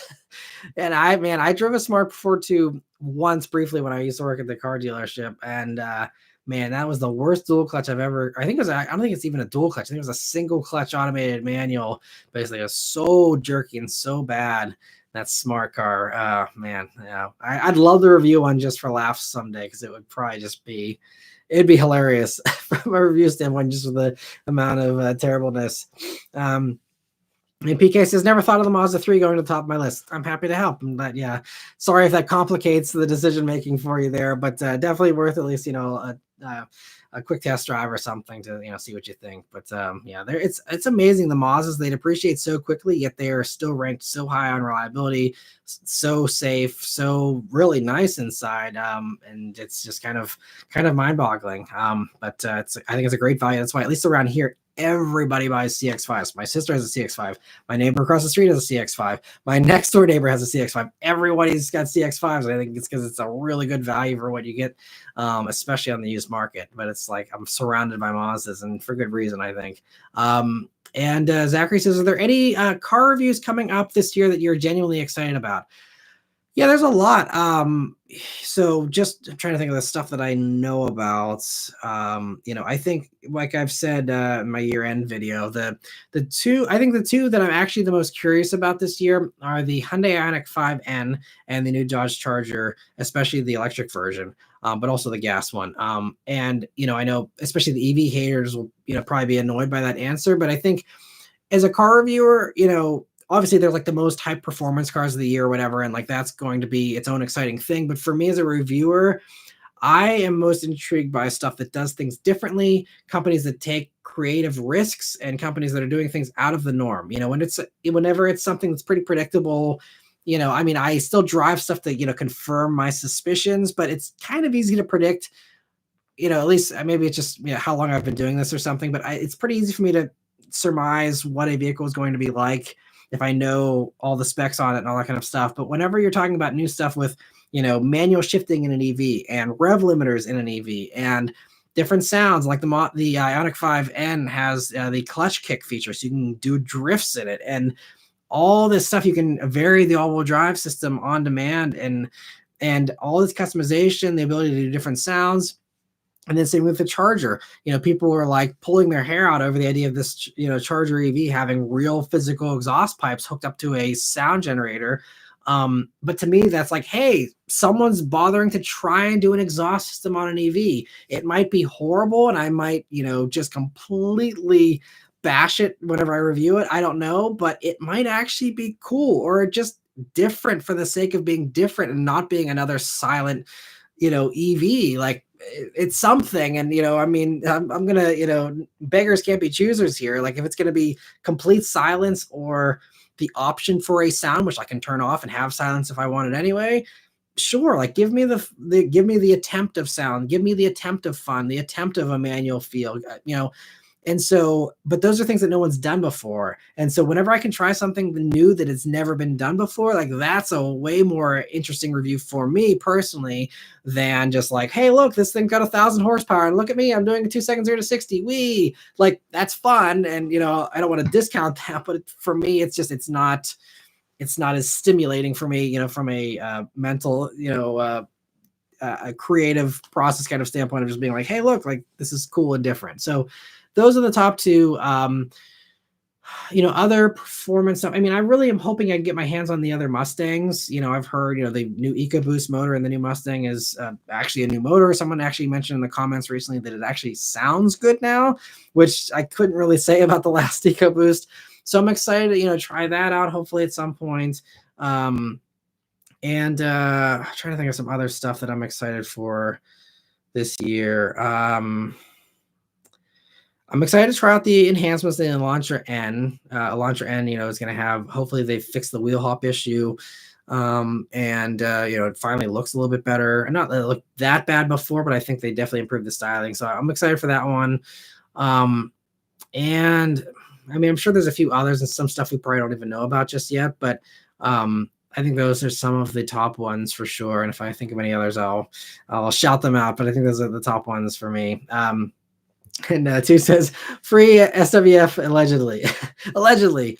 Karate Chop guy is gonna remain in the pre-2017 Matt Moran era where he belongs, because otherwise I would get none of these opportunities. Once I changed the name, that's when all the opportunities started flooding in. Trenton Car Guy says, we talk about this at work. If Mitsubishi put forth the effort to modernize the Mirage as much as they did with the new Outlander, it may be a decent car if they kept it affordable. I agree. I mean, I think everything in the Mitsubishi lineup could be way better if they bothered to do it. I don't know if they're just handcuffed, because of financial reasons. I mean, they're a massive company though in Japan still, and it's just seems strange that they don't have the funding to like put out more than one competitive product, and they're just so slow with rolling them out. I mean, they have this partnership with Nissan and all that. You would think. Again, I don't know the stipulations of those agreements, but whenever we saw Outlander getting the Rogue stuff, I was like, okay, great. Like, give us all the Nissan stuff with Mitsubishi badges and finally revamp the Mitsubishi lineup. And instead, we've all just been like, it's the meme. Who's that guy from his name's escaping me. The dude is, doing the meme of like, where's it at? Like, I need that meme right now, because that GIF is me. I'm being like, where's the new stuff from Mitsubishi? I thought it was going to be coming when we heard that news, and instead it's like, we have one car, like that's it, So it's kind of bizarre. PK says Nissan / Mitsubishi and Stellantis are very lazy in my opinion. I mean, I think Stellantis is a little bit, again with the chances they take and the things that they're doing, like they're bringing the 500e over here, and they are trying stuff, even though it might crash and burn. Stellantis tries, they swing and FCA and all those. I mean, they try and they sometimes swing and miss, but I gotta commend them for trying, whereas Mitsubishi seems like they're just not even trying. And Nissan is also another head scratcher we've talked about in the past, where I just think the brand is just not living up to its potential. Infiniti should have Infiniti branded versions of every Nissan in the lineup, and they don't.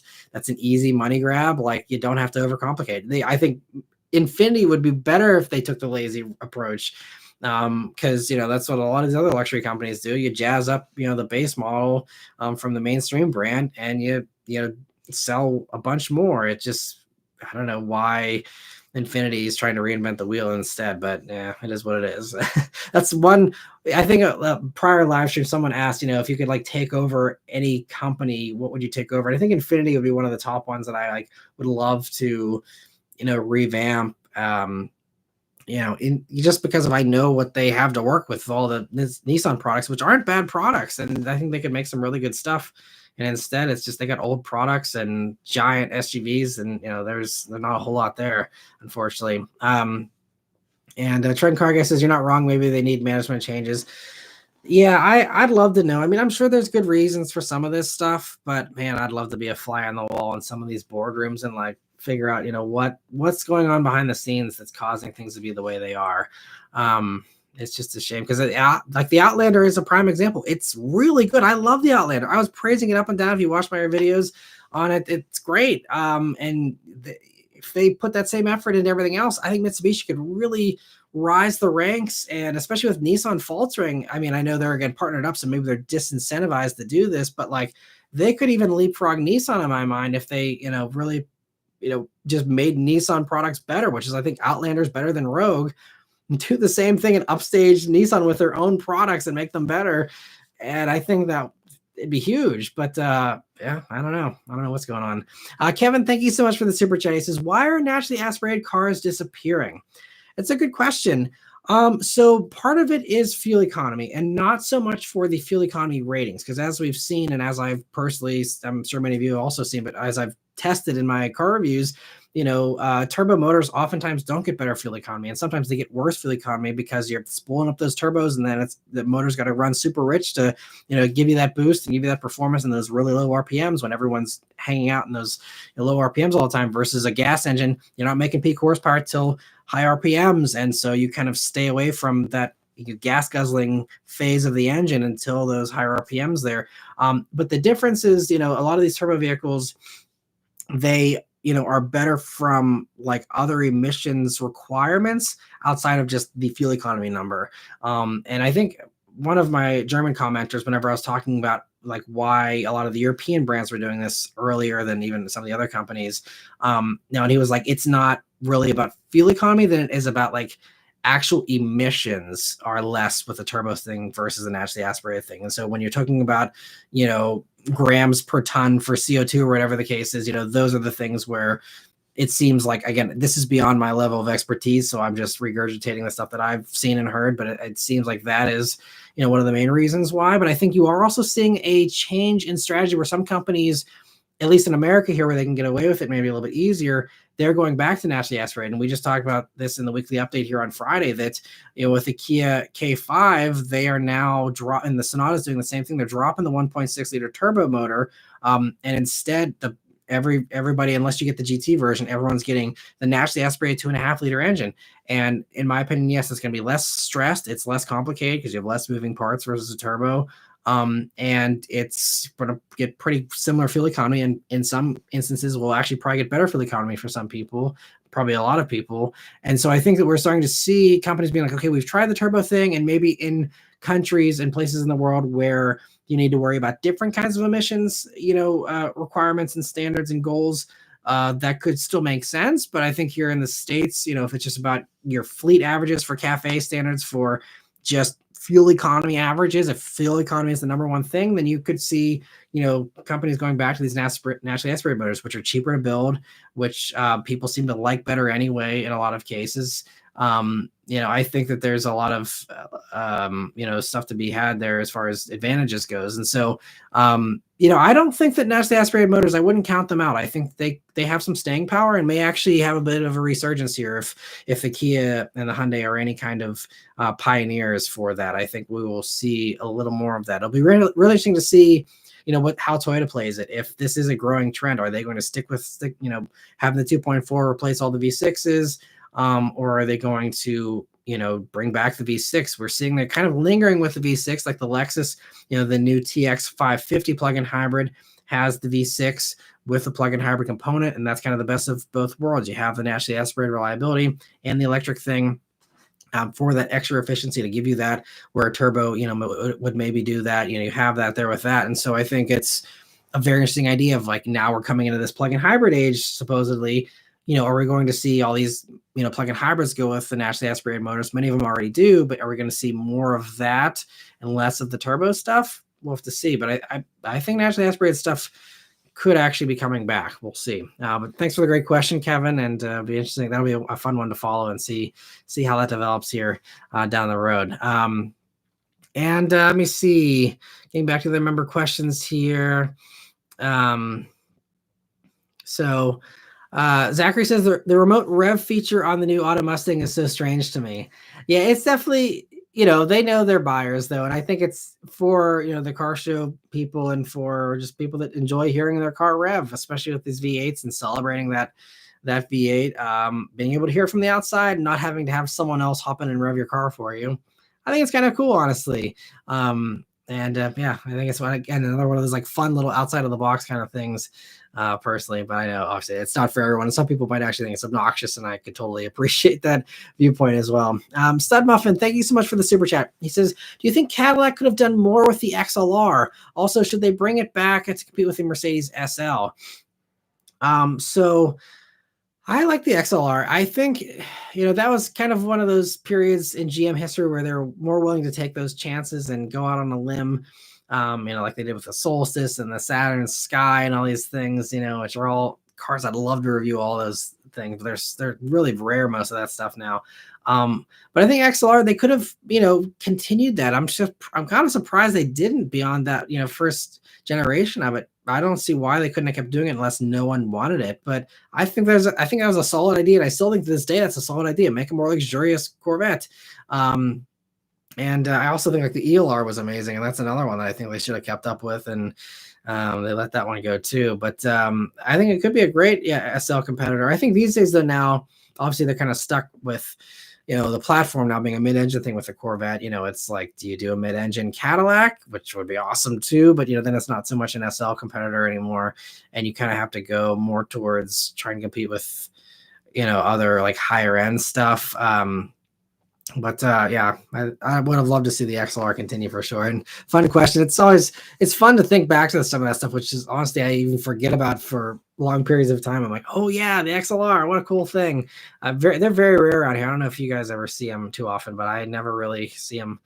It's been probably years since I saw one, honestly. And let me see. Trident Car Guy says, "We literally had a new Outlander and a new Rogue next to each other, and personal bias decided to actually take the Outlander." Yeah, me too. Zachary says, "Hold the phone. You're a GIF pronunciation guy. Do some people just say GIFs, or is it GIF instead of GIF? Am I?" I could be completely just saying it the wrong way and being an idiot. That's entirely possible. I thought I've heard most people say GIF, but I guess some people do say GIF. So I'd never really recognized that there's like a divide there of GIFs versus GIFs, but I guess I am a GIF guy. Apologies for that. Not sponsored by GIF. That'd be fun, but yeah. Thanks for pointing that out, Zachary. Apologies if that is a negative personality trait or something. Jules says, "Do you think Tesla should find a better way to compete other than just dropping prices now that most mainstream brand manufacturers have EVs too?" Absolutely. I think Tesla is really ridden on their supercharger advantage and just being the only game in town kind of advantage for a long time. And neither of those things are going to fly anymore. They gave up their supercharger, advantage in exchange for the, government subsidies. And they, are just phoning it in with, the refreshes are nice refreshes if they had happened 3 years into the debut of those vehicles and not however many years it's been now with the Model 3 on the market and the Model S and all that. But I think that Tesla's going to learn that like there's a reason why manufacturers refresh styling every 3 years, because people want to show off that they have the newer thing. Like, why do they change the style of the iPhone every couple of years? Because people, want to be like, hey, look, I got the new one. And that's why they even, if nothing else, change the color every year. They're like, hey, look, I can get the new color to show off that I have the new one. That's a lot of people are vain. And there's valid reasons for that, and some maybe invalid ones as well. But I think that that's important, and especially when you're talking about luxury vehicles and you're talking about making a statement. A Tesla made a statement 5 or 10 years ago. Now it's a very bland vehicle everyone sees everywhere. And so yes, I think Tesla's going to have to really sink or swim here in the next few years. They're going to have to either come out with really world-class products that are appealing to the masses and are built well and are freshened every couple of years.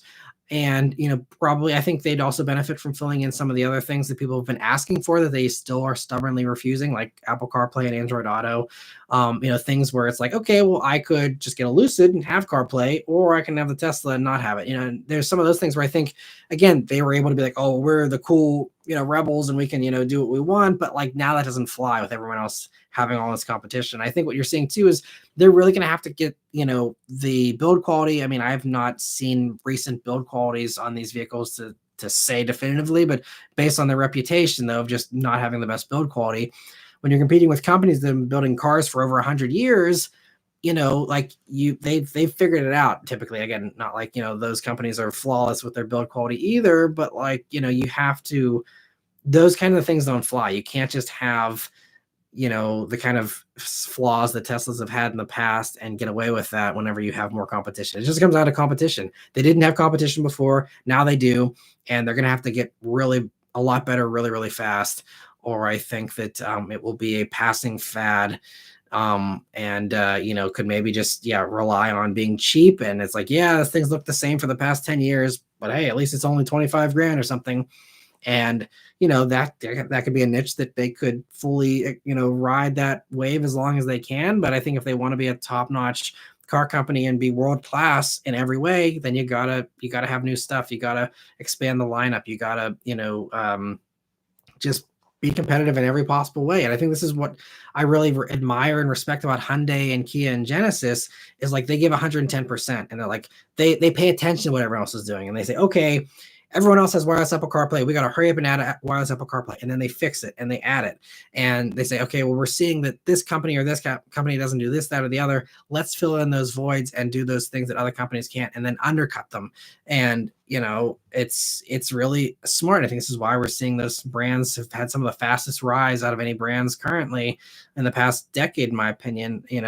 As far as a glow up goes, I think Hyundai and Kia are top, and Genesis, they weren't even a brand 5 years ago, and now they are like some of the top luxury things, some of my favorite vehicles in their segments. That's really hard to do, and they did it. And I think they did it by giving 110%, paying attention to what the others weren't doing and weren't willing to do, and then doing exactly that.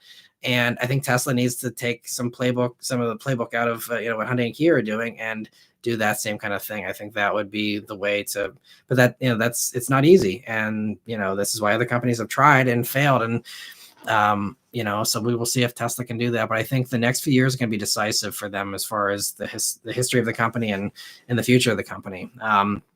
So it'll be interesting to see. Such an interesting time we're living in with this transition and just the way things are changing, and how it's, is it going to do this fast switch over to EV? Is it going to take a while? Is it going to, is everyone going to just arrive on plug-in hybrids and stick with that for 20 years? Like, who knows? Like, it's just a very exciting time in a different way. We had the golden years of the past 10 years of the Hellcat age and the horsepower wars. And now it's like this new phase of like, what companies are not going to be around in 5 years? What companies are going to, thrive? And how is this all going to play out in the future? And it's, to me at least, really, really interesting. And hopefully for some of you it is as well. Let me see. So Trent Car Guy says, I think Mitsubishi just needs to find something to reignite the enthusiasm. Most of their best cars were released while they were in the rally scene, and maybe they should take some notes from Toyota. That definitely could help change brand perception. But I think, since Mitsubishi doesn't have a ton of cash here in the States, they're not, super profitable, it appears. I would still say there's no shame in going for the cash cows. Make a giant 3-row thing, make a good sedan, make a truck, bring the truck or do something, bring a Frontier over with Mitsubishi badges, whatever you need to do. I think there's no harm in doing that stuff. And then sure, if that pays off, then, revive the 3000 GT and use Nissan Z-Bones or something, or, any number of things they could do, obviously. So I think, you look at like the best stuff from the rally scene age, like, yes, they had some of their stuff that was exclusive, but a lot of that stuff was partnerships. Mitsubishi was partnered up with Dodge, and that's how we got the Dodge Stealth, was a 3000 GT. And, they were, even back then, they were bolstered by other companies. And I think that, they need to lean into that and not be afraid of the bad engineering stuff until they can stand on their own 2 feet. But I think to get them off the ground again, that's, I think, the way to do it personally. Let me see. And Zachary says, if you could bring a dead/retired car brand back to life, which brand would you choose to bring back? First brand that pops into my brain is Pontiac. I think I love that everything was really kind of geared towards performance. Obviously there's some debatability there about, towards the end it was a little softer, but I love that brand. And I think that Pontiac, if they had nurtured it and marketed it correctly, with the G8. The G8 could have been just as successful as the Charger if they were given the resources. And apparently that was the whole thing with the SS, and the G8 was a setup to specifically deplete a certain amount of vehicles. And they never wanted it to be a huge success, which is why they kind of phoned it in on the marketing, I guess, and the branding and the styling and everything. But I think that GM could have had the same exact success that they had with Dodge Charger and Challenger with Pontiac if they would have done a new, like, really solid, awesome GTO. I mean, even the GTO from 06 or from 04 to 06 was actually pretty cool in my opinion, even though, again, styling wasn't super exciting.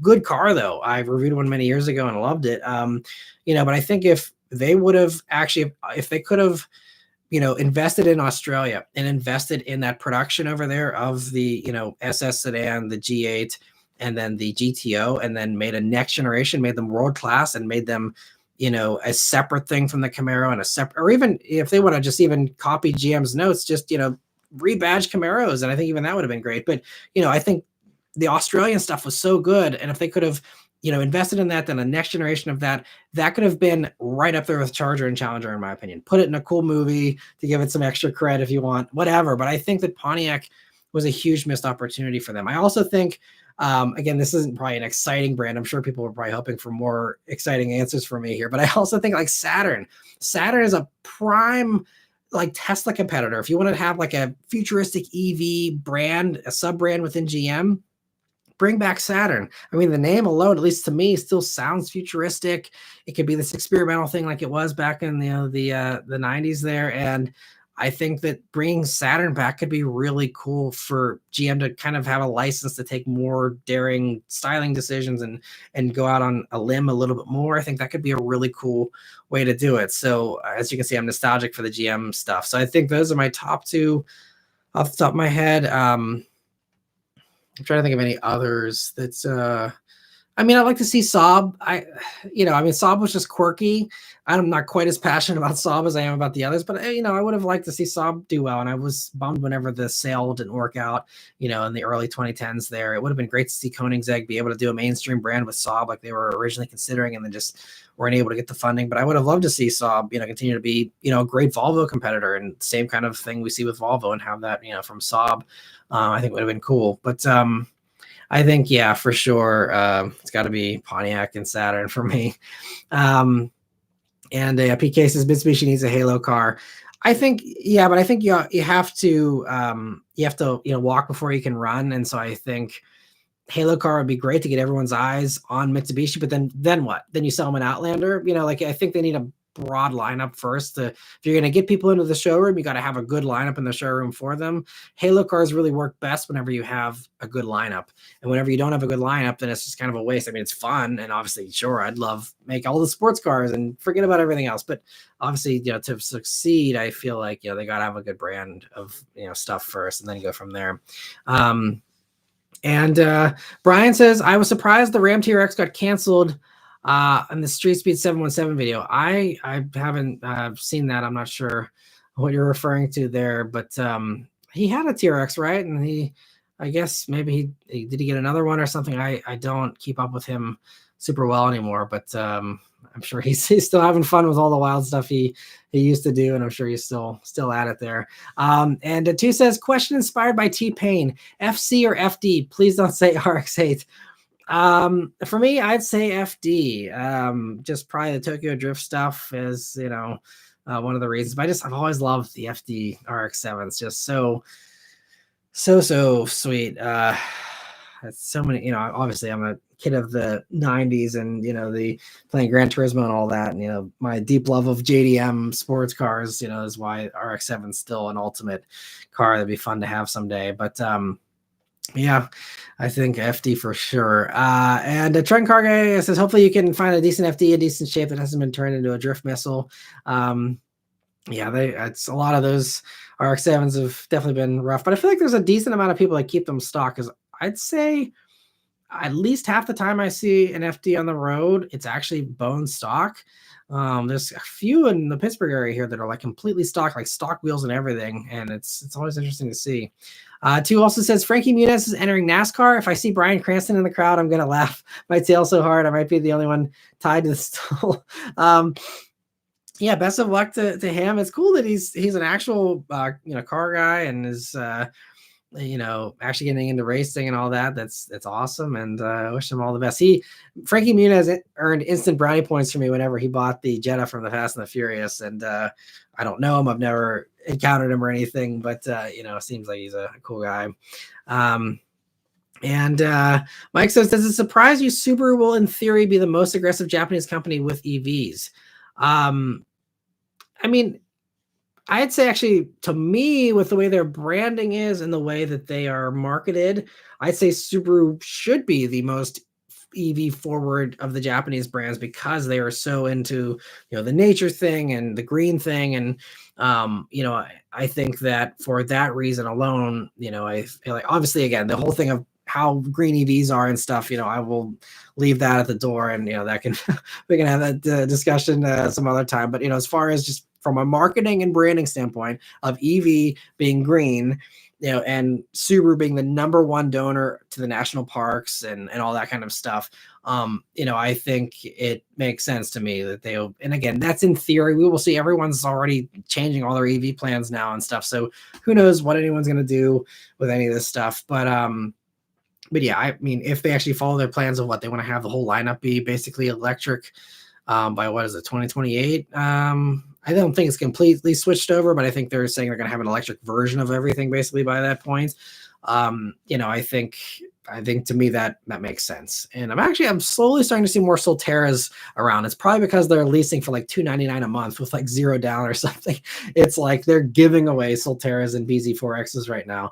But I'm starting to slowly see more of them. And I think that not every Subaru person is, again, like, super into like being in nature and national parks and all this kind of stuff. But I think that for the people that really are, the Subaru target, I guess commercial kind of buyer that you see in their ads, I think that, an EV is, I'm kind of surprised it took them this long to do it. And I think that it makes the most sense for them to be the first to have everything be electrified.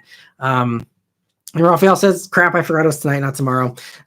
Thanks for joining in, Raphael. And the good thing is you can always rewatch these afterwards, to see what you missed. But thanks for stopping by. And I know we'll get back to Sundays next week, but just, obviously didn't want to compete with the Super Bowl here.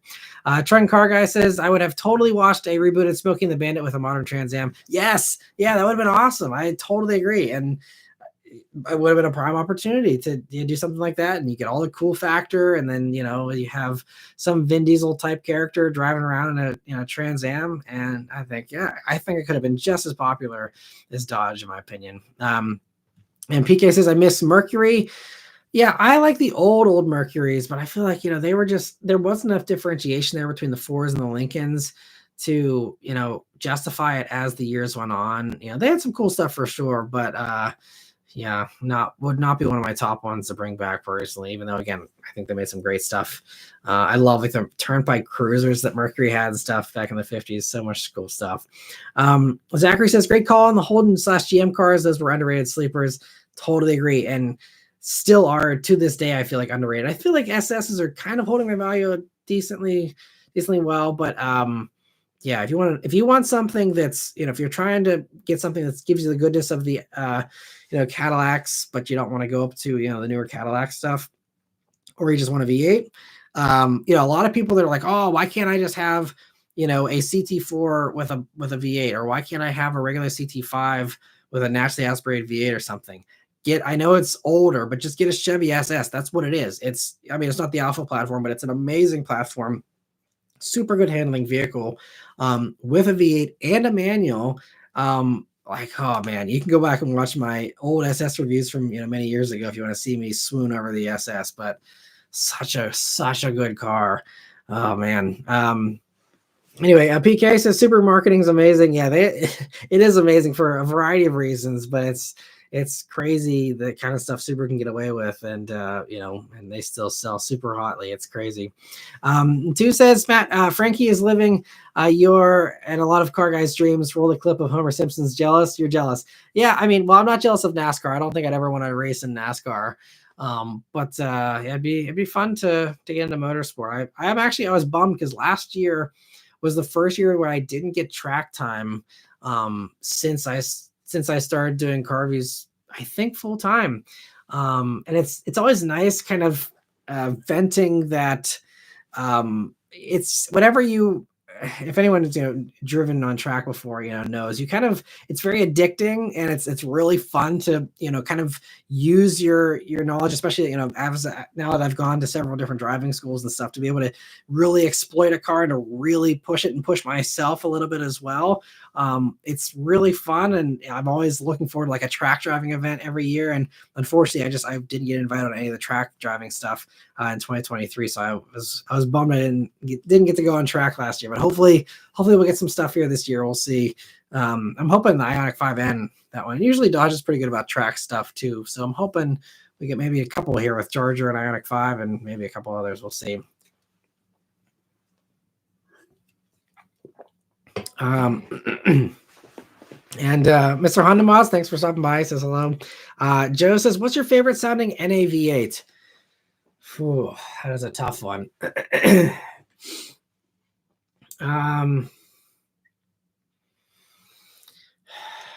See, there's like old V8s which have their own unique perks and sound qualities that are very fun, and then there's just different kinds of fun. So let me think about this one. Maybe some of you can chime in with some of your thoughts, but there's different, it's so hard because there's different ones that have different qualities that I love about them. Like, I love the induction note of like the Lexus V8s. I love the scream of the new Z06. I love the scream of the Voodoo motor. So I'd say some of those are some of my top. But there's all kinds of other V8s that are amazing sounding too. Because I mean the all the Corvettes and stuff sound cool in their own ways. But I think, at least just from recent memory, Z06 is probably the sweetest. I mean, it's not a typical V8 sound, but if we're just talking about like sweet sounding stuff that happens to have 8 cylinders in a V configuration, Z06 is probably king for me. But yeah, I'd say the Voodoo motor in the GT350 is really close, but again, also isn't a typical V8 sound. If you're talking about typical old school V8,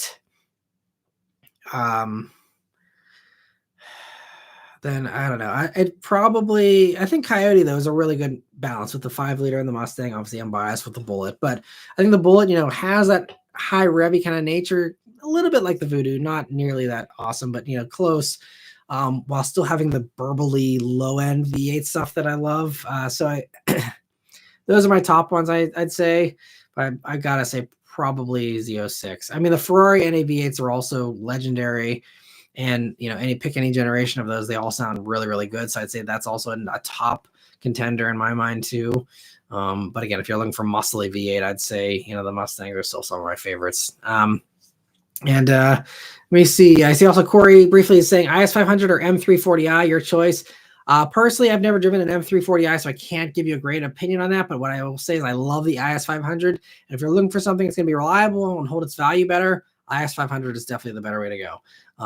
So I mean, it's a slower transmission in the IS500, a variety of other downsides, but it's a V8 and it's just a Lexus, so you don't have to worry about it as well. So I'd go IS500 personally, but objectively, I'm sure the M340i is going to put up the better specs and be objectively better in statistic measurements, if that is more of your idea of an impressive vehicle. So everyone's different, but I'd have the IS500. Trenton Car Guy says, I find it funny that around 20 years ago, Mitsubishi and Subaru were arguably in their prime, and Kias and Hyundais were cheap cars, and now the roles have almost reversed. Yeah, although, I mean, Subaru is definitely in their prime still with their sales just rocking it. Mitsubishi, obviously, not so much. But, yeah, it's wild, and that's just, it's a competitive game. You got to stay on your game, and that's just the way it is with everything. And Joel says, hi, Matt, do you think Ford will come back with a Boss Mustang? I'm not super optimistic they're going to do any kind of heritage stuff, to be honest, just because, we saw Dark Horse could have easily been a Mach 1, but instead it was Dark Horse. they're doing different things now for this generation, and not really leaning into the older retro stuff. I mean, obviously they have like the Fox body gauges and the S650, but I think as far as going back to the 70s and the 60s, I feel like they're trying to maybe leave that stuff a little bit more in the past. We will see what they do with future special editions and stuff. But personally, if I were betting on it, no, I wouldn't expect a Boss Mustang. I think, what you could expect, my opinion is they're going to bring back a manual EcoBoost and turn up the wick a little bit on it and call it an SVO. That, again, leads into the Fox body thing, which seems like is what they're keen to do right now. And then beyond that, I think you can see, obviously, GT500 make a return or something like that. And then, I think they kind of got their bases covered, honestly. Again, they might do other special editions, but, like, I'm not expecting a new Bullet. And I'm not expecting any of that heritage stuff, really. So I wouldn't, I mean, I'd love to see a new Boss for sure, but I personally wouldn't expect it now. And two says Vin Diesel family director. Wrong movie, Vin. It's never the wrong movie with family. Sweet Home Alabama plays. I'm done. Thanks for joining us. Good night, guys. Go Zebras. All right. Well, thanks for joining in too. And we are basically at 2 hours here, but I will get caught up on the last few member questions here, and then I'll sign off as well. But Dave says Jag F-Type sounds great. Okay, yeah. How can I forget the F-Type? What an idiot. Yes, you are 100% right. Okay, I recant my previous answer. F-Type probably is actually my favorite sounding V8. That's probably because it has the crackling and the popping. It's so nasty sounding in the best way possible, and you get supercharger whine, which I mean you could say for the Hellcat stuff as well. But I think the Hellcats never had the crackle and the pop from the factory like the F-Type. Okay, thank you, Dave. How did I blank on that? Yes, Jag F-Type. Final answer. That is the top V8 sound. No question about it in my mind. Thanks, Dave. And Triton Car Guy says stock V8 is Hemi, a modded one to be an LS. All of those are awesome too. Zachary says he's a sucker for the 3-valve Mustangs. Yeah, also amazing.